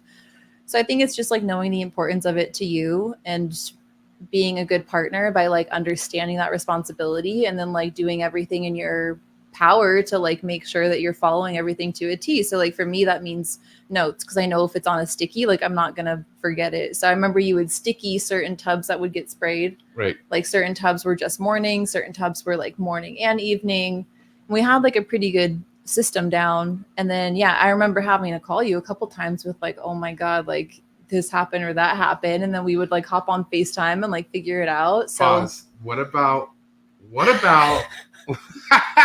Shout out to Brian Cusco. We love Brian Cusco. Yeah, too, man. yeah, we love Brian. And we love you, man. And I got to say, I'll take this to my grave as well. When I drove up 9 hours or how many hours to Cusco's house, and I went to go do a podcast, and it was with somebody, dude, Straight Fire, you know, Levance. Yeah, Wesley, yeah, it was man. a huge one. And It this was was huge. Levance's very first podcast ever. Like, this was huge, okay? And we just get done with sound check. We probably got 2 minutes before showtime. And Lily calls me. And why'd you call me, Lily? Because I had walked into your room, your like arboreal room, and the missing snake was like, where was it in the It was room? in the room we sleep in. Yeah. Oh, yeah. It was in our bedroom. That's where Yeah. it was. I was like a super long day. I had just like bought my car. So I had spent all day at the dealership, and I had like gotten home all exhausted and like, okay, like let's get ready and like do some of these like chores. Then I go into our room, and yeah, I think it was in the closet or something. No, yeah. So I remember. But it was one that had been missing. And then I'm like, oh shit, like that's it. You FaceTime me, and I was Yeah, like, dude, I why was is she freaking FaceTime out. me? This is odd. And you're like, babe, I found your missing snake. And I'm like thinking, which one? But I'm like, oh shit, the Numford. And she's still here. I named her Houdini. Yeah. But Numford, I was like, no way. And she's been missing for like 3 months. I thought she was toast. And it was during the winter time, so I thought for sure she was effed. But you FaceTime me, and she was all pissed, right? And you're crying. Yeah, you're like, I was so I don't want to scared. get bit. And I was like, Lily, You're like, you're gonna have to you're get gonna have to this get this. You gotta figure this out. And I was such. I gotta go. Bye. And I was so nervous too, you know, because I'm right there at Cusco's room. We're about to go live, and you eventually, and after I hung up, Cusco was like, everything right? And I'm like, I was like, I shouldn't have said that. I was like, God damn it. I was like, I was like, she'll be okay. She'll be okay. She'll be fine. She'll And then- figure and it then- out. And then sure enough, you didn't get bit. Yeah, no, I didn't. And you could state on the record, you've yet to be bit, right? Yeah. Why? I don't know if I'm in like positions to be bit But I like mean, as why- often why- as like no, a okay. normal keeper. Like, I'm not trying to be like, yeah, you should be like Snake Bites 2010. I'm just saying, like, getting bite to you is not appealing whatsoever. Like, not even the smallest snake you don't want to get bit by, right? I mean, it's like not the end of the world. Like, I've been through childbirth. Like, I'd Wow. be fine. I'd survive. Okay, like I'm not that scared of it. But it's like when it's right in your face, doing its little like, like no, I don't want to stick my hand there. Like, I don't want to invite it. If it happens, I'm not gonna be like, oh, it's the end of the world. But like, do I need to get bit? And Like, I guess I don't ever put you in a position where you're going to get bit either. I mean, you spray, No, but you're not yeah. handling anything. and usually like the super scary stuff, you don't let me do. Right. But you don't have like the super scary stuff anymore. But when you did, like Regardless of what I have, you do have a big no-no on one thing. And what is that? venomous. No. I mean, we all know I'm not. We'll talk about that. But I'm just saying, I don't have any venomous, and I'm good on Right. venomous. You helped me with that too, Uh-huh. right? But I'm talking about there's one thing in here you just won't do. Like if I'm gone and I'm like, can you do this for me? You're like, nope, I'm not doing it. What? Come on. What's the one thing we don't want nothing to do with it? Well, I mean, it was the chodes, but the chodes are gone. Keep thinking. How do these things survive? Spray, water. What Oh, else? the feeding. Say it louder. The feeding. You're I- you don't want nothing to do with feeding If whatsoever. it really came down to it, I would do it. But Really? like, you have never put me in a position to where it's like, no, like you just gotta fucking do it. Like you've always been able to like have someone else come do it, so I don't have to. If I really had to, and it was like, oh, like, you know, like no one else is here But to it do it, cringes I you out. would. You don't like the feeding at all, though. I Yeah. purposely do that because I know you don't like it. Yeah, it just gives me the ick. Like it's, you know, it is what it is. Like it's not like a wrong thing or anything, but like, do I want to be confronted with it and like have to do it? Probably not. But are you You happy know? that I don't breed rats no more? Yeah.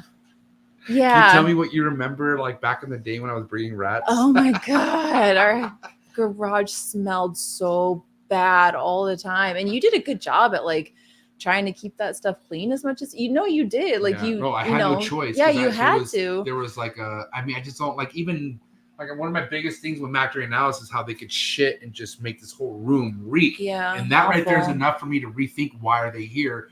But the rats, I had no choice because it was embarrassing if I brought someone over and the aroma of the piss would hit them in the forehead.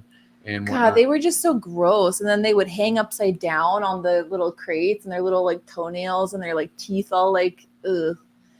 I'm glad that that's not part of our life anymore. Yeah, but would you be okay if we were to, because obviously the game plan at some point is to move, get bigger property. If I had property and it was like more like away from the house, would you be okay with it? Yeah. Speaking of away from the house, do you see yourself always being here in San Diego? I don't know. That's a really tough question. It really I is. mean, because there's a lot of beautiful places out there for a lot cheaper. I know. I mean, the biggest tie here for us, and like we've talked about this, is just like our families being here. I mean, I think that we could get used to someplace else, but like, could we get used to someplace else without, like our parents being within driving distance? Like that would be really challenging. I think that's the biggest thing. What keeps us here is my parents, your parents. We do have family, but like, let's be honest. San Diego is a really cool place to grow up in. Yeah. Like, I mean, there's a lot here. Yeah. Not thinking politics wise, it's the best place ever. Like we love where we're from. Yeah. And every time I leave and come back, fly over downtown, I'm like, good luck. I can't leave here. It's so funny because like when you're at all these places, you'll call me and be like, babe, you got to see this every place. time. It's so Every great. time. It's Marshalls, so great. This is awesome. We should Justin's. live here. It's great. And Ryan's. then on the plane ride home, I think you're just like happy to be home and you're like, okay, Yeah. never mind. So every time you say that now, I'm like, okay, like let's just wait. And it's just wild because, it's like, yeah, we have our overcast days and it rains. And for me, when I see that here, I get happy because it's not common. But you get happy when it rains? Are you sure? I love the rain. Yeah. Even after our... Oh, I mean, come on. We learned a big lesson on that flood. I mean, that was nuts. That was crazy. I've never fucking seen crazy. anything like that. I mean, listen, I have given a lot of sympathy and like, man, like people who've had like weather situations that have basically fucking wiped out their collection or has done something to that kind of extent. But man, when we had water flushing through this fucking room that we're in, I couldn't fucking believe that was happening. That was wild. That was crazy. And luckily you were on top of it. And we just, dude, that was nuts. I will never forget. I'll never forget. I was like, you want to talk about not knowing what to think. I remember being stuck. I'm like, what do we do? I know. Yeah. And it's a helpless feeling of like, we're fucked. Like there's no way to stop it. It's like nature. It's not just going to go away because you're mad about it. Yeah. Like, so I think, and that was actually a really good example of like how your ability to deal with tough situations has evolved, because I remember there was like a little moment of panic. I snapped out of it. And then it was just like quick into like, well, what do we need to do? Like, okay, let's start digging. And then I grabbed a bucket and started to like try to bail water out. Yeah, and then we realized that the water was flowing we realized where the water was supposed to be flowing. Right. And then once we figured that out, then we were fucking good. Mm-hmm. But then luckily by then you were in here trying to wipe things down. But man, this room was bad, huh? It was bad. Like, I'm surprised that we even got it cleaned up to the level that we did in that same day. We got it done so quick where we avoided mold. Like, we avoided a lot of fucking disasters. It could have been a lot worse. It could have been really bad. But I guess it's like, this is our first like rainy season in this house. So but, I mean, we were at that other house for fucking 4, 5, 6, 7 years. I don't know how long we were there. We were there for a long time, but we never went through any of that shit. No. And but honestly, I don't remember a rainy season like that. That much rain, I don't ever remember getting that much rain. Yeah, that was fucking crazy. Different like circumstance too. Like that hill, we have a big hill now in our backyard that is game changer for rains. Like we never really had to worry about that stuff anymore. Shout out to Dennis, man. Dennis! I gotta tell you, what is it about dim sum that just doesn't hit for you, Lily? Because let's be honest, it does. Dennis, I want to be real with you right now. How we love dim sum, me, you, your wife, she's not there, buddy. I need you to state for the record right now what it is about dim sum that you don't see. Because you're a big sushi person. You obsess over sushi. Yeah. So tell me about dim sum.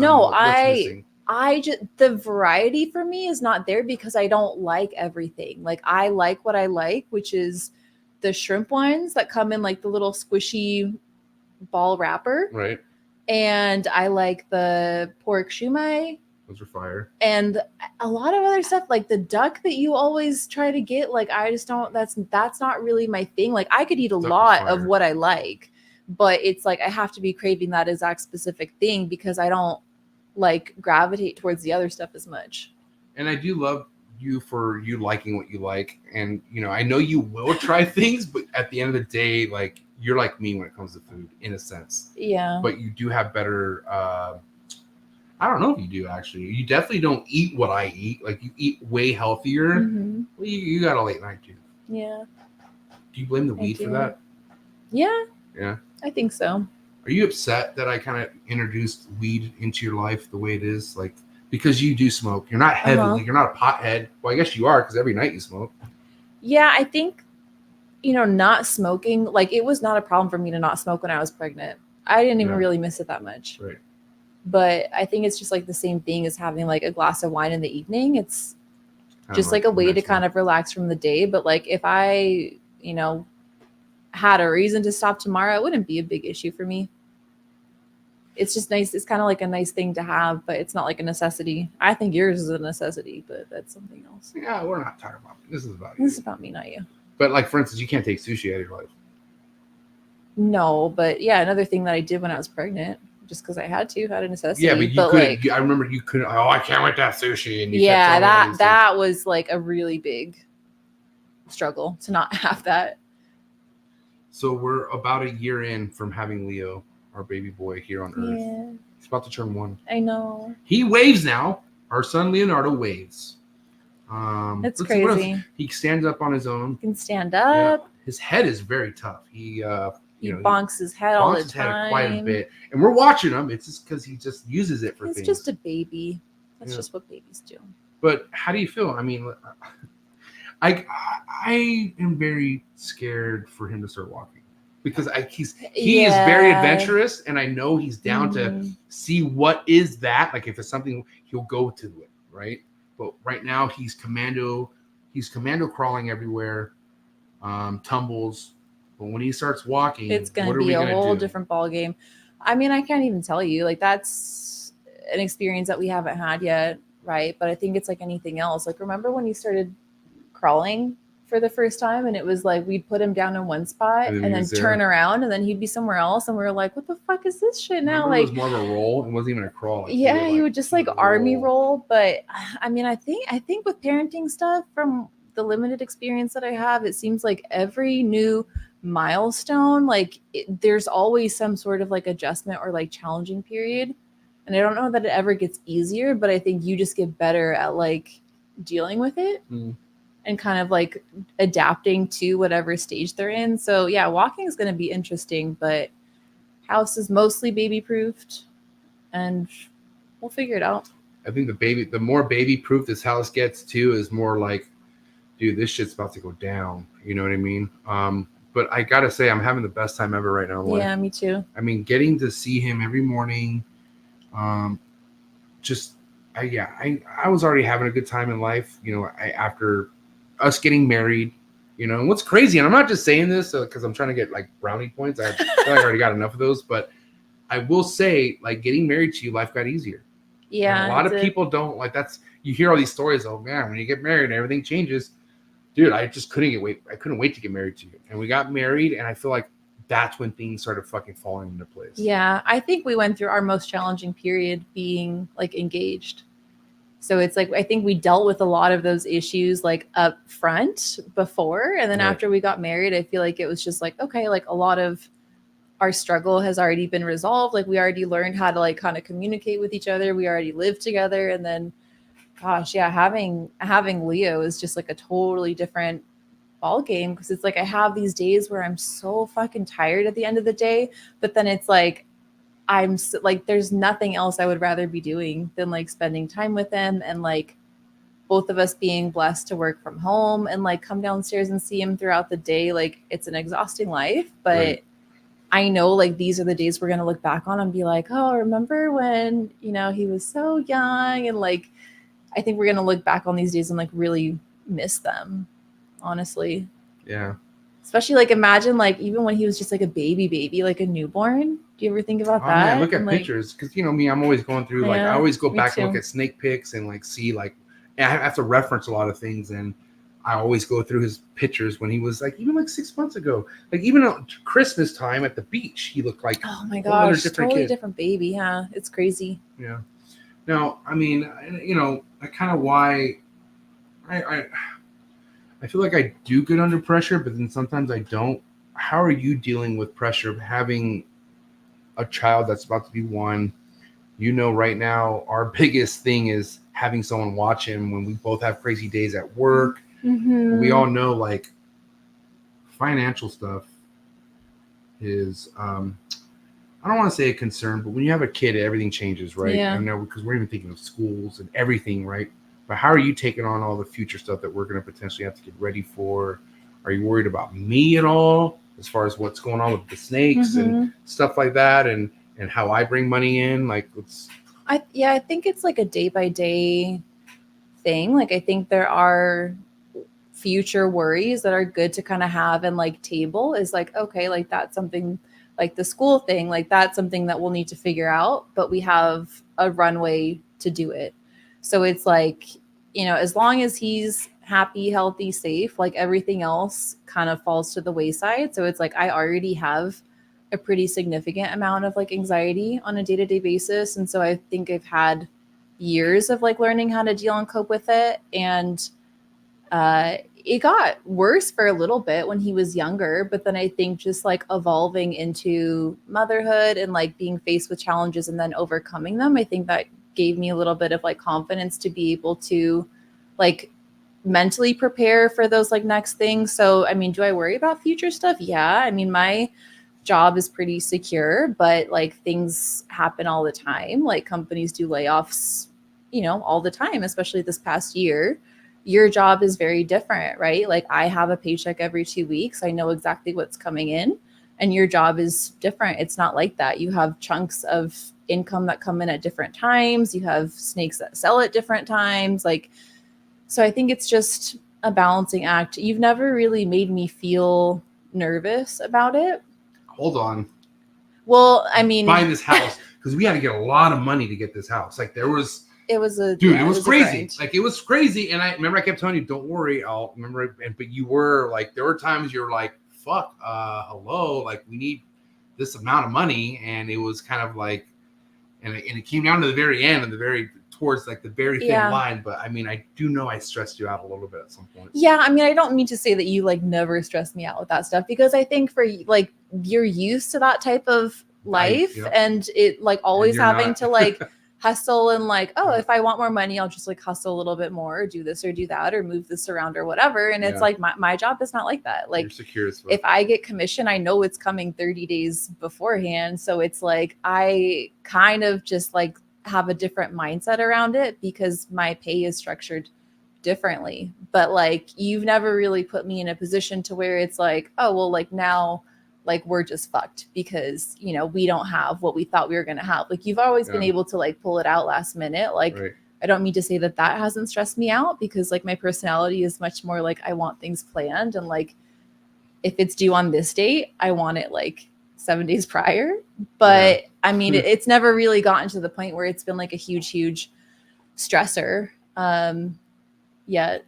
I mean, knock on wood, but like, I think that's also kind of a positive thing about being married to someone that does this is like, yeah, it's risky in a lot of ways, but it also might be a little bit smart to have, you know, like your business is very different from my business. So if something happens in my industry and I'm fucked, well, then it's like at least one of us still has a job. And like, same thing with you, if something like God forbid were to happen, like, well, I'm not a breeder, you know, like all my money isn't tied up in this. So it's like, we have a little bit of like diversified where our money comes from. So if anything happens on either end, it's enough to kind of like cover those bumpy periods. Well, speaking of things could happen, or what if things happen, therefore they're that. What did you, first and foremost, shout out to Justin Cabocca. You met Justin. Yeah. You know, I've been to his place. You've seen the vlogs I've done in his place. Yep. Sure have. And obviously we know what Mark Bailey has done with ball pythons. Levance and Wesley from Straight Fire, Miguel, like Matt Byram, Yeah. right? A lot of people you've met that are like probably the heaviest hitters in the ball python game. So what would you think if I were to tell you that there are people out there saying that the ball python market or game has ran its course and we're coming to, I guess, an end? What would you like? What would be the first thing if somebody were to tell you that? Like, what would be the first thing that you would think of?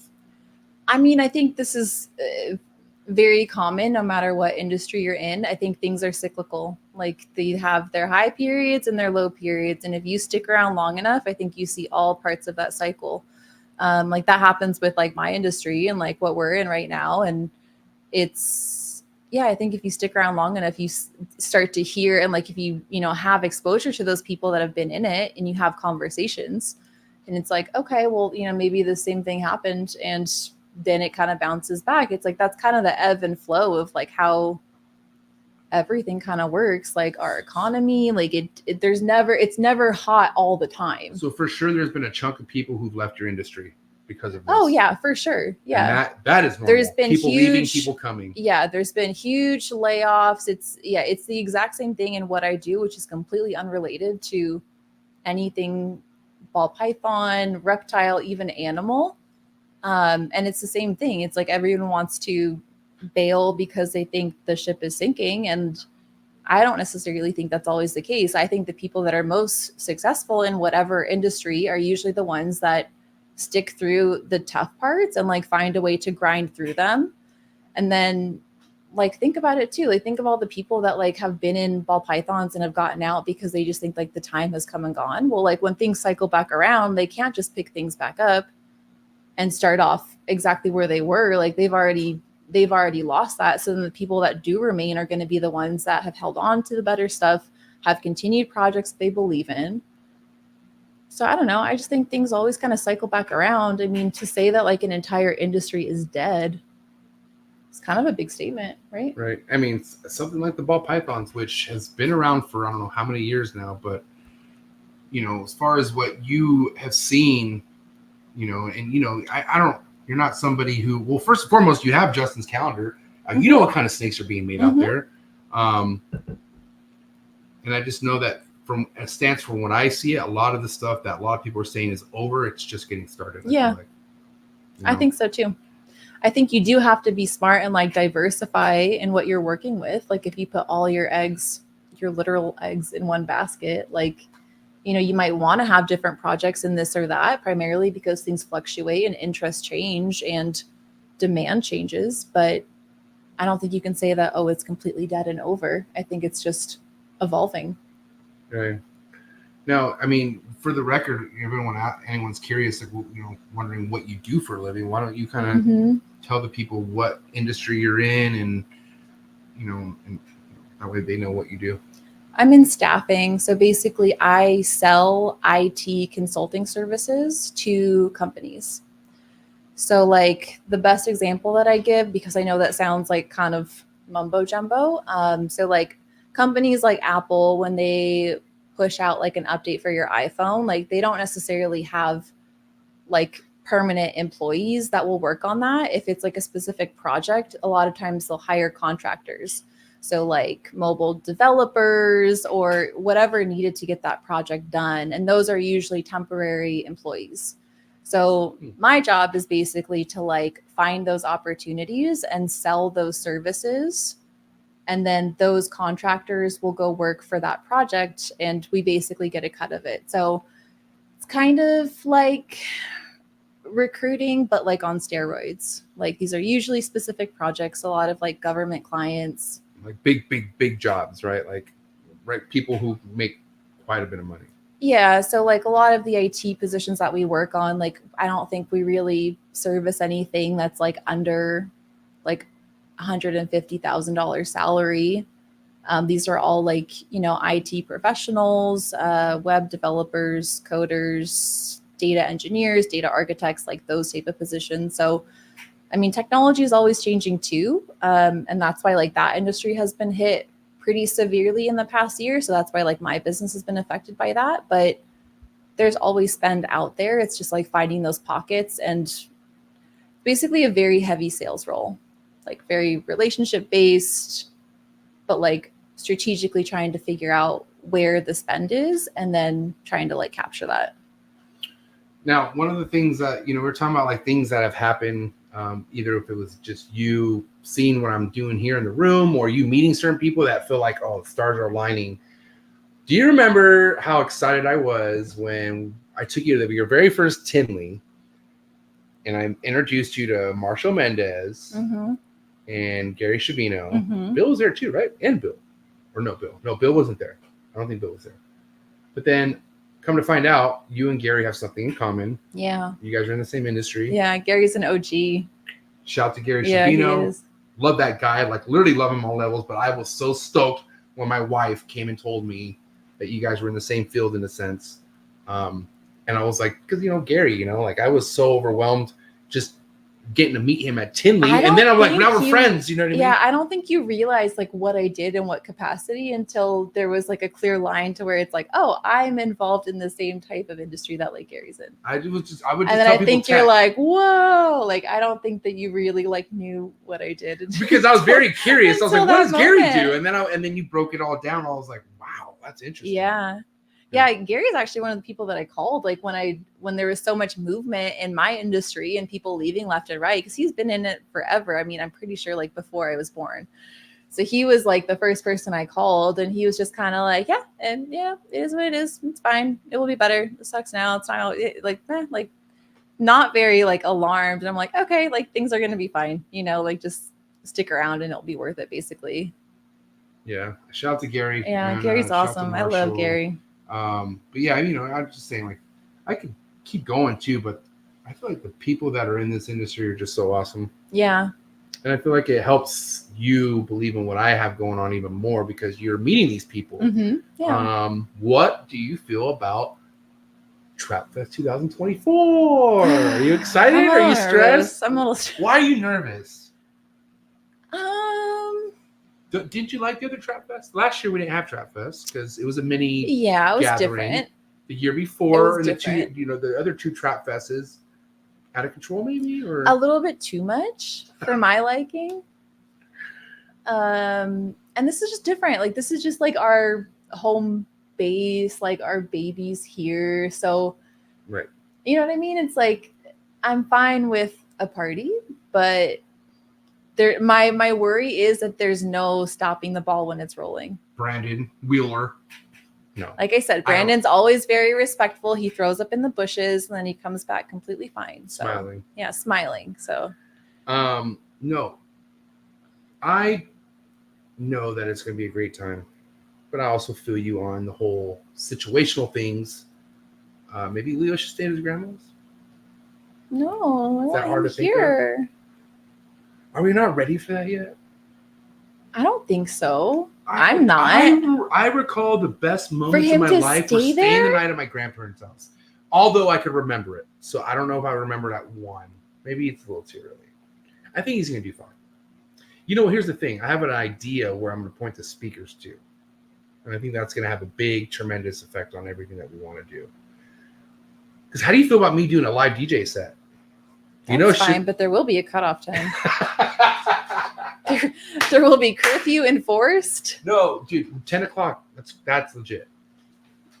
10? 10-ish. Earlier, maybe. We'll talk about that. That is, you realize? We'll talk about that. The last Trapfest I went till like 7 a.m. because Ryan McVeigh and Brandon Wheeler wouldn't stop talking in the kitchen. That was heavy. Yeah, I'm aware. Oh man! Oh my god! I just can't. Honestly, I can't get like that no more. There's no way. I can't think about it. It drains me out. I don't know.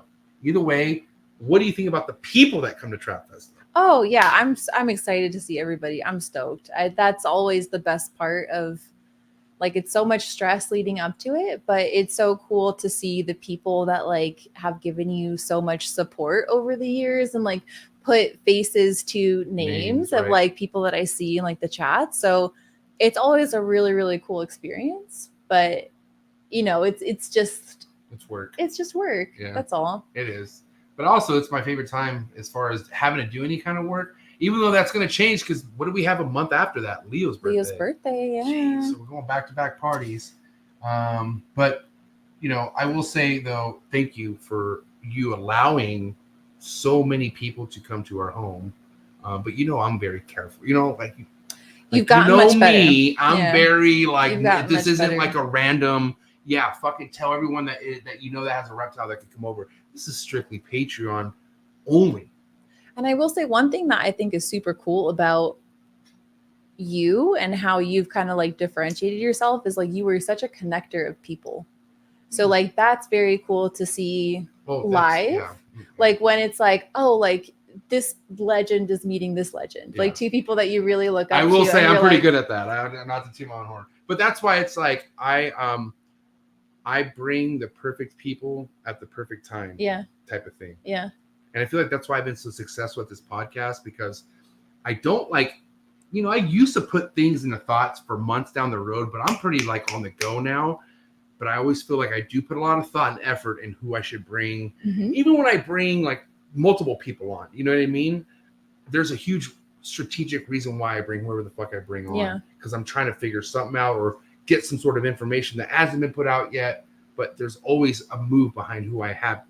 Even meeting someone, like I have people that I can't wait to introduce to, even on the show, and it, you know, yeah, that's I take pride in that. You know? That's what I mean too, and it's like like facilitating those conversations between two people that know their shit, but in like different capacities, is like such a good platform to really like learn from.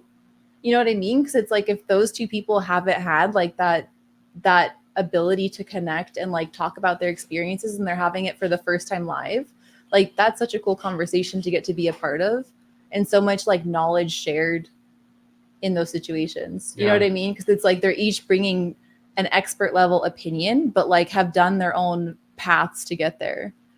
Yeah. So that's really cool to see, is like those connections, like either when you bring them on a show or like even when they're just like here at our house, and it's like, dude, I can't believe that these like two people are here like hanging out with us and like eating tacos or whatever. Like it's a really cool part of what you do.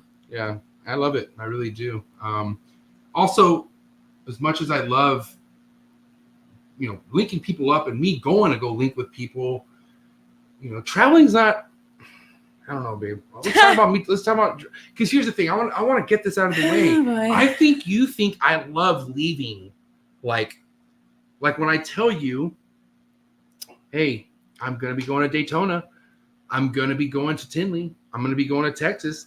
I feel like you think I'm looking at like, oh my God, I get to leave and I'm having vacation. Like, I don't think you think I stress the fuck out when I leave. No, I don't think. What do you think I'm thinking? No, I think everything that you go and do has like a planned purpose. Like I know that like a lot of times you have like certain people that you want to do like shows with, or I have to. It's all scheduled. Yeah, it's literally work. Like I understand that part of it, but I mean, like it's hard when you're gone. Like it's hard, it's taxing when you're gone, and that like, stresses me out too, because I know it's hard. I didn't used to care as much. Not that I didn't care, but it didn't used to weigh as heavy until we had Leo, and then the responsibilities just like fucking doubled up for both of us. So then like if you're out, like you do help a lot with him, and like it's pretty much just us, you know, like we have a little bit of support with like family here or there, but we're his main like caretakers. So like when you're gone, like there are days where like I literally don't have like an hour to go like shower like until he goes to sleep, you know what I mean? And he's gotten better now that he's more routine and on a schedule, but like I would say that's the biggest thing since having him that's been like scary about the travel piece, is just because, and then it's like that's not even like the weight of like the animals and stuff, which, you know, you don't really like leave to me these days. but you're still checking things. I still check, and I still get concerned for like the upkeep of stuff in here, you know, because sometimes you have people that are meant to help but don't. Like we're lucky to have reliable people, but like that's not always how it works, you know. Shout like out Juan. Juan's been a super legit, like always there. He's a childhood friend of mine. I've known this guy for like since we played Pop Warner, but he's on Instagram, Life's Rad Chondros, right? Or Life is, I don't my brain farting. Yeah, I think so. Yeah. Anyways, we love you, Juan. He is it's so cool that he's actually into chondros. Yeah, like, cause I can't believe it. But what were we talking about before that? Oh, traveling. Yeah. So yeah, Daytona. And Texas okay, I will say the other thing is you aren't super good at giving me like notice. Like you'll say like, oh, I'm gonna go Dude, I give you months because I asked you yesterday to write down the dates, and you've only written down one date. Babe, I give you months in advance. Because you'll say, I'm gonna go to Daytona, and then what happened yesterday? It was, oh, I'm gonna be gone when August, September, and then October, and then maybe November. And I'm like, what the fuck? Like I thought, like I was under the impression it was like one show or like maybe like one back-to-back thing, you know? And then it's like I think you sometimes group stuff together and forget. Yeah, but I don't think it's intentional though. Like I don't think you're like, oh, like let me just not tell her what I'm doing. I think you're just moving so quickly in what you're doing and like how your brain works that it's like I think you just forget to tell me. Or you think sometimes I think you do think that you tell me, but you don't. Well, you think I don't respond to you sometimes when I do. You do that? It's creepy. What do you mean? You're just not listening. She's tripping, guys. Don't listen to her. She asks me questions and I answer them, but then she says I don't say anything, but I did answer. No, them. you did. But I'm not gonna lie. There's been times where I thought I said it, but you do that more That's times not all the than time, you though. think. That's not all the time. That's when I'm just super lit and I've had a crazy day. Oh my god! Like there have been times where like it's either about food or something, and I answer to myself, but I think I'm answering out loud. That happens so often. What do they call that? Is that dementia? How about when I like check, like I'll say something, and then you're like, and I'm like, what did I just say? Oh, that's dude. Okay, time out. Does your heart still drop when I do that, or are you used to it? Dude, my guys and my girls out there who are always on Morph Market, you guys know there are certain inquiries that you're trying to get documents for. You want to answer questions, and while I'm in the middle of that, stuck in my phone, she'll talk to me. That is such cap. No, dude, that is such ask cap. Me questions while I'm in the middle on my phone, but you can't like you expect me to be like I mean I will at times. Kinda. I will at times, but babe, the grind never stops. Okay, all right. But I've gotten better at that. I've gotten better at that. Sure, yeah. Come on. Give me a little bit of you'll at least like kind of like paraphrase back to me what I said. You never really fully get all of it, but you're at least. Don't I show you the proof that of what I'm doing? Like just so you know, I'm not like a lot of the other perverts who are looking at Instagram models and like. I don't think you're perving out, but like I still. Perv? Yeah. There's some perv because I don't like strip clubs. I'm not into strip clubs. Not your thing. You have sisters. I'm not into just the pervy fucking scenarios at all. And that's one thing I like. I don't know. Pervy scenario. I'm proud of not like being someone who just has to think of either fucking women or something like that. Like there's just guys who just can't stop their fucking. Yeah, honestly, like God, I think it's God bless the fact that you grew up with sisters, and like I think that helped a lot. I think you think about things different than most people. The average reptile keeper just isn't like they don't know how to act. Hey, careful. Women. Not average, but maybe there's a percentage. There is a percentage. What do you mean careful? Maybe. I think average is a legitimate like. Well, statistic. I would say the average person probably, like the average man, probably struggles with that. Like, you know what I mean? Like, they're not all normal. Yeah, but not all people are normal either. I don't think that's a reptile specific issue. People are people. I think no matter what it is that you do, there's going to be issues as far as what kind of people have issues. Yeah. That's a fact. Yeah. Shout out to Angel. There you go, Angel. 310 Angel. Reptiles. He'll be at Trapfest. Oh, yay. Yep. Can't wait. His wife. And yeah. So, guys, it's wrap-up question time. I have a wrap-up question before we get into some hot seat questions. And if you guys have any questions, we'll answer any questions if you do have any. If you don't, no big deal. But I have a wrap-up question for you, Lily. Mm-hmm. You know that I'm very, I love my life. I don't want to say you don't understand, but I wake up so just cannot believe that I'm married to you. I have a son. I have this, okay? I have a vision. There's a lot of people who have zero passion only because they're either so gung-ho on the work they don't like to do, but I just know I'm in a very, very good position. But if one thing could be different, like if you could have one little like, oh, that's great, MJ or Michael, but wish I could fix that or adjust that. Like, what would you, if you could just adjust something with what I do? Like with you specifically, or our situation? Everything, just as a, like anything that comes to mind that you wish either could be worked on, or I hope it goes this way. Like, for instance, I'm not that great at breeding chondros. Maybe someday you wish I'd be good at that. I don't think that's even true. Thank you. But you know what I'm saying. Yeah, no, that's a really tough question, because I think where we're at now is probably exactly where we're meant to be.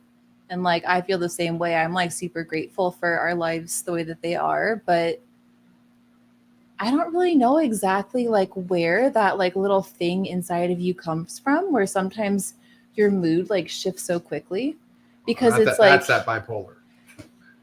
Yeah, probably. Okay, do you think it's kind of like, how do you feel about me being so open about me?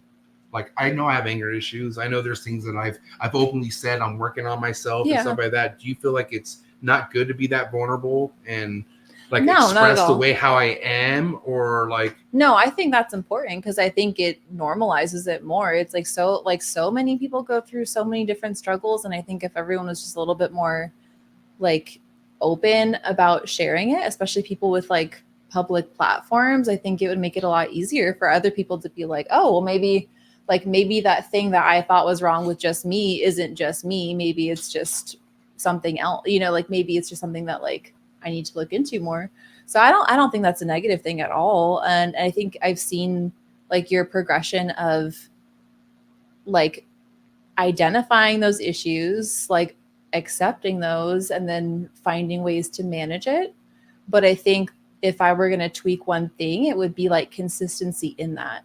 Yeah. Because I think you get on good paths, and like I see that directly reflected in like your temperament and like how you deal with difficult situations, just like your general mood and how you like go about your day.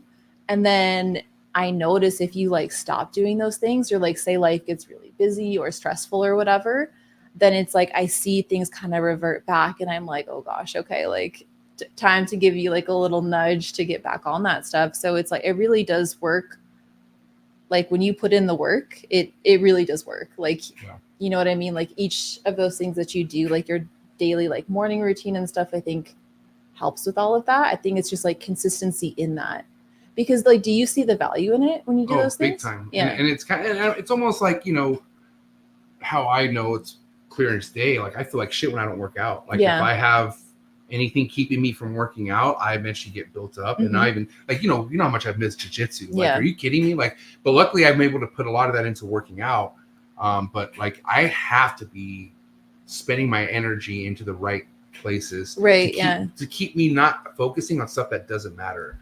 That's a really good way of putting it. Yeah. Because so I'll wake up in the best mood, and there'll be one thing either said to me or some sort of news that gets to me that I don't like. And it's enough to like trip up everything. Enough for me to fuck the whole day if I let it. But I just can't let it. Unless an important snake dies, Gary Shabino says it's okay to take one day to be upset. You need to take one day to be upset. That's okay, yeah. But then you gotta let it go. If it's something little that doesn't matter, it's like I think we all do that too. But it's like you have to remember to bring yourself like back to like the gratitude of like just writing down like things that you're thankful for or whatever. Right. And then like learning to let go of the other things that don't matter as much, because it like really is so easy to fixate on the negative, but it's like not really worth like fucking up your whole day for. And why don't you be honest, babe? Like I come from a negative background. Like I love my family, but you got a lot going on, and you know that I kind of come from an area where negativity is the norm. Like it's like you almost have to seek out for it in my family, because it's like. And, we've all, as a whole family, I would say we're all coming together better and we're growing, but still the way I was raised, it was fucked up in a sense, and I carried that throughout my years until I met you and came into this, like you in this reptile world changed everything. Yeah. You know what I mean? For sure. But, day by day, I love that you care enough to want to pay attention to all the moves I make.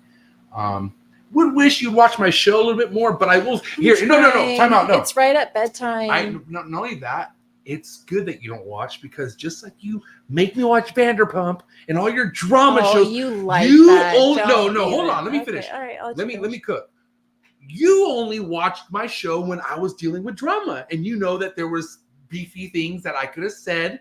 That's when you wanted to tune in. You like the drama. You like it.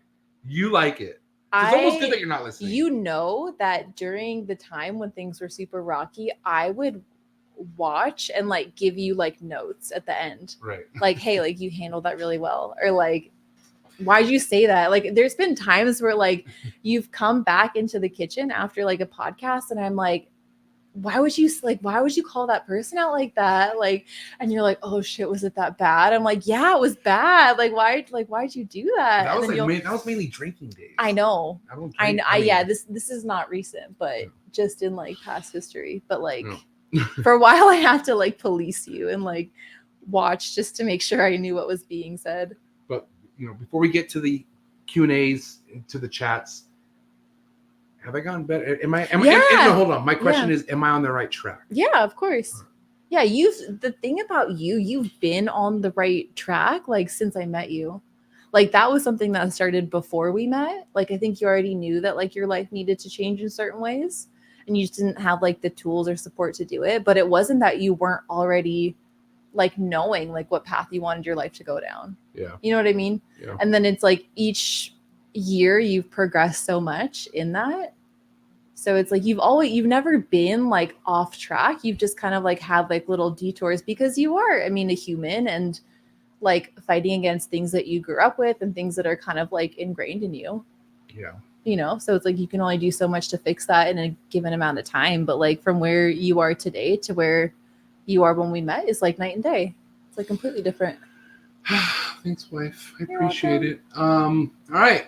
We're at the final part of this amazing 500th episode special. I can't believe Leo's been on. I saw a couple of times. I'm like, oh shit. I was so sweating a little bit. This just proves how awesome our son is. I'm not trying to be great. that parent to be like, oh, my son, but goddamn, this boy could sleep.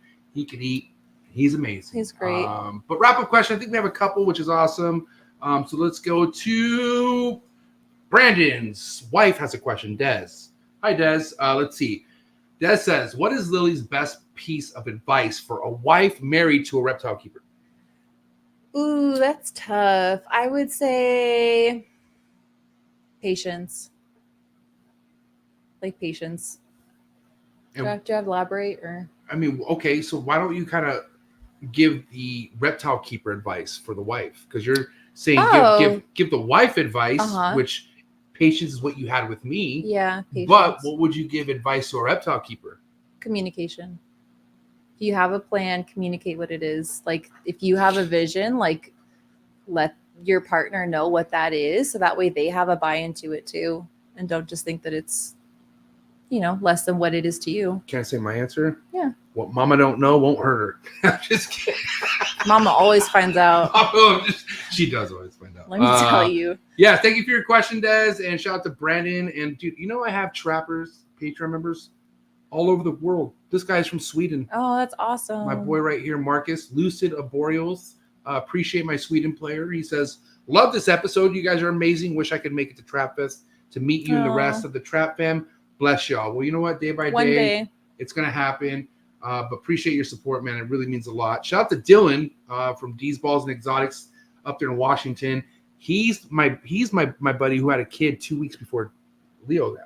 Remember I told you my buddy Dylan's having a boy? I remember wearing his hoodie. He sent you a hoodie and I stole it for a while. Yeah. Shout out to Dylan. When are we taking Leo and Dex out fishing? Immediately. Much love to you and your family, bro. It was really nice getting to know you better, Lily. Can't wait to meet. And shout out to you, Dylan. Cannot wait to meet you. He's close to coming to Trapfest. He's probably not coming to Trapfest this year, but Dylan's been one of the real ones who's been supporting me since day one, I will say. So shout out to Dylan. And then you'll be meeting John. I believe John's coming to Trapfest. Shout out to John Feely. This was great, y'all. I wish nothing but blessings on y'all and for the future. Keep the growth going as we will. And last but not least, no, there was one right here. Snake poop or baby poop? Ooh. I'm gonna say baby poop. Like, which do I prefer? Yeah. Like, what would you rather get? What would Baby you rather get in poop. your hands? Baby poop. I will tell you, especially after Mac and Alice, I will change my kid's diaper, no fucking problem, Yep. before I do any of this shit that I'm doing. I It's totally disgusting. agree. Yep. Because I know what Leo's eating. He's eating great fucking produce, organically produced. I mean, your animals are fed pretty well too, They are, but it's just nasty. It's either a rat or a quail. It's nasty. Yeah. Anyways, all right. Hot seat questions. Hope you're ready for these hot seat questions, Lily. Because this really determines how great this episode was. All right. It's the quicker the better. Mm-hmm. That's what she said. But yeah, No, she didn't. Just kidding. She did not. All right. Hot seat questions. Please get the likes up. If you thought tonight's episode was that sick, please get the likes up right now because it's hot seat questions coming in hot. Are you ready, Lily? Yeah, let's do it. All right, here we go. Frozen thought or live? Frozen thought. Egg cut or no cut? Egg cut. On what day? 32. Wow. Okay. 64. That's better Is than that worse? 32, yeah. But 64 is probably toast easy. Either way, you're better off. Okay. Red Chondro Neo, which is a baby snake. I understand what a Neo is. Sorry. Thank you so much. Or yellow Chondro Neo. Red. Pre-first shed meal or post-first shed meal? Would you feed before its first shed? Or would Post. You post? Okay. Yay imports or boo imports? I think boo imports. Wow.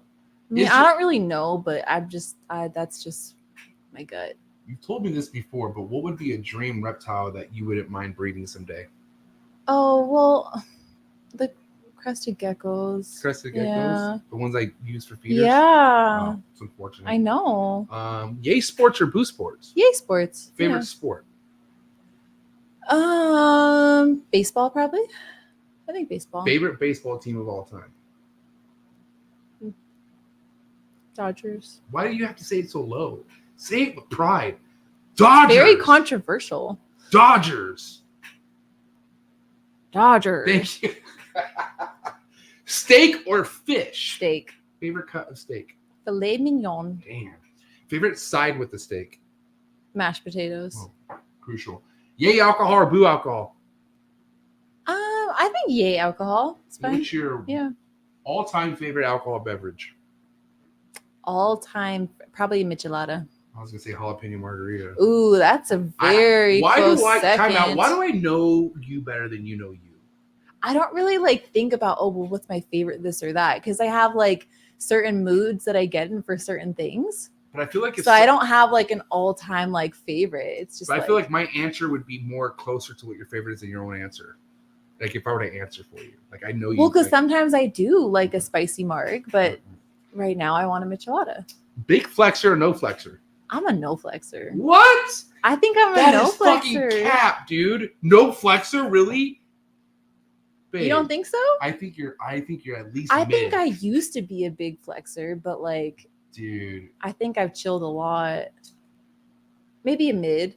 That was not an option. Metallica or AC/DC? AC/DC. West Coast rap or East Coast rap? I think East Coast. You think East Coast, baby? Yeah, but this is something where it should be so smooth. Well, I don't really music's our thing too. We like music, so yeah, but I don't why really would think you- back of oh, this person's from this place. It's Okay, give me- Gucci Mane, right? He's technically Easy, right. Okay. Damn. All right, you got me there. That was we connected big time. Yeah. Gucci, man. All right. But man, he fell off. That I sucks. know. That's unfortunate. Little word association. Say the first thing that come to mind. Milk. Breastfeeding. Stuck shed. Soak. Ball python breeders. God bless him. Mark Bailey. Oh, Uncle Mark. Brian Barchett. Oh, legend. The mayor, Bill Steven. Ah, legend. Marshall Mendez. Best friend. Gary Shavino. Oh, iconic. Instagram trolls.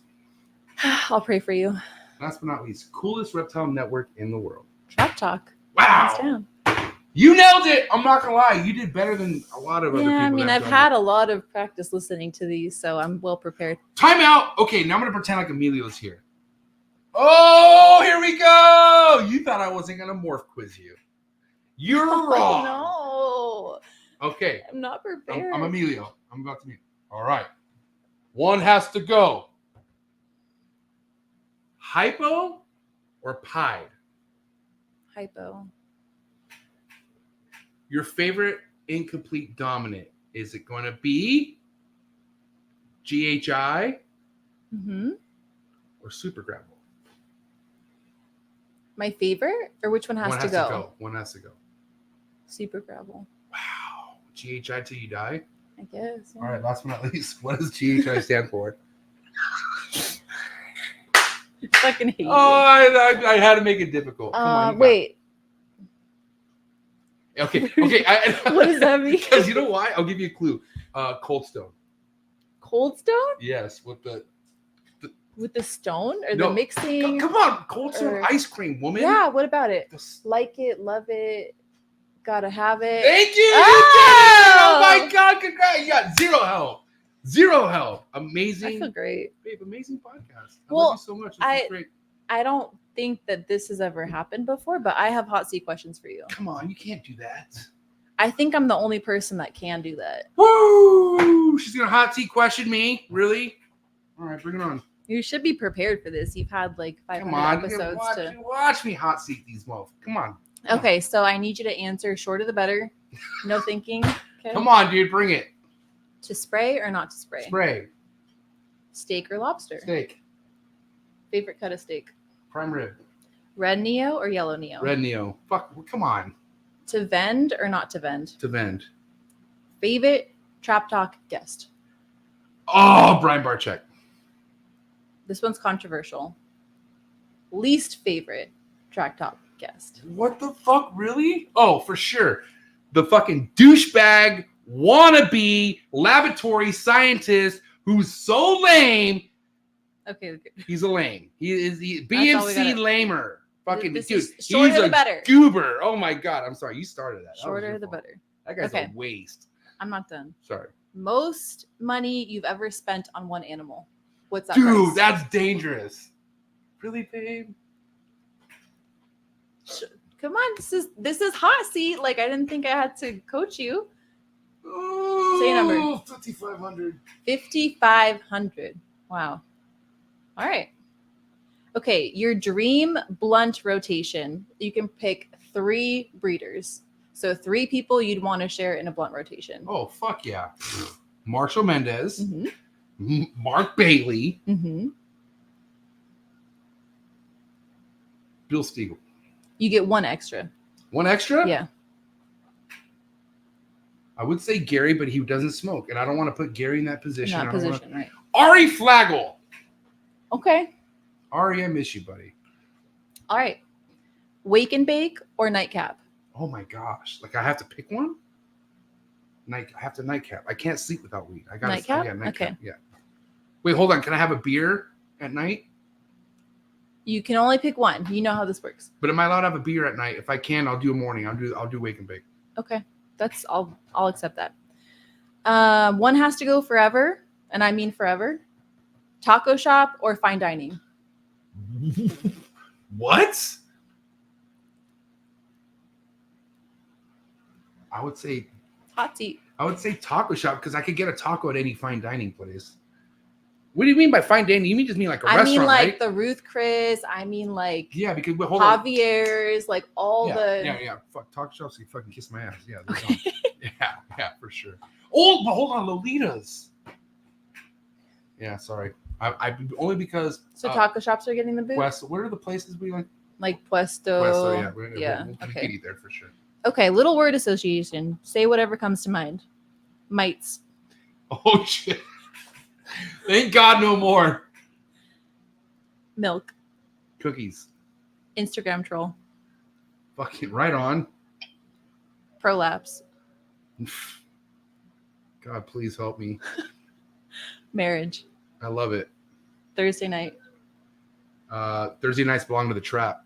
All right, there we go. All right, we did it. And Leo's now waking up, I think. Is he? Is he making noise? He's fussy. He's squirming, but squirming. he's gonna tough through it. Babe, we had just under 100 people tapped in for your episode, 500 episode special. What do you want to say to not only the people who tapped in, all the awesome people in the live chats, but the people who watch? But I mean, dude, I'm going on 5 years of having this podcast.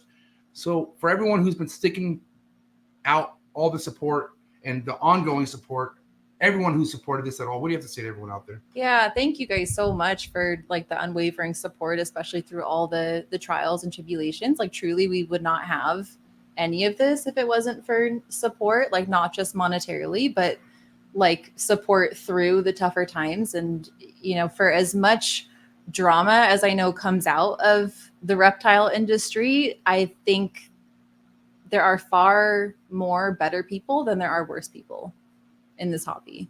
Yeah. So thank you guys for being such a awesome community, and one that I never really would have had exposure to if it wasn't through you. So Yep. And babe, I can only thank you every single day, every single morning. I love you so much. I'm only able to do what I do because I have your support. You believe in me, and I know that just makes me the luckiest guy on earth. So thank you so much for being a part of this. And I want to say thank you to all the sponsors. You guys are amazing. But it's a wrap. Episode 500 in the books. Give it up for my wife, the queen of the trap, Lily Juarez, ladies and gentlemen.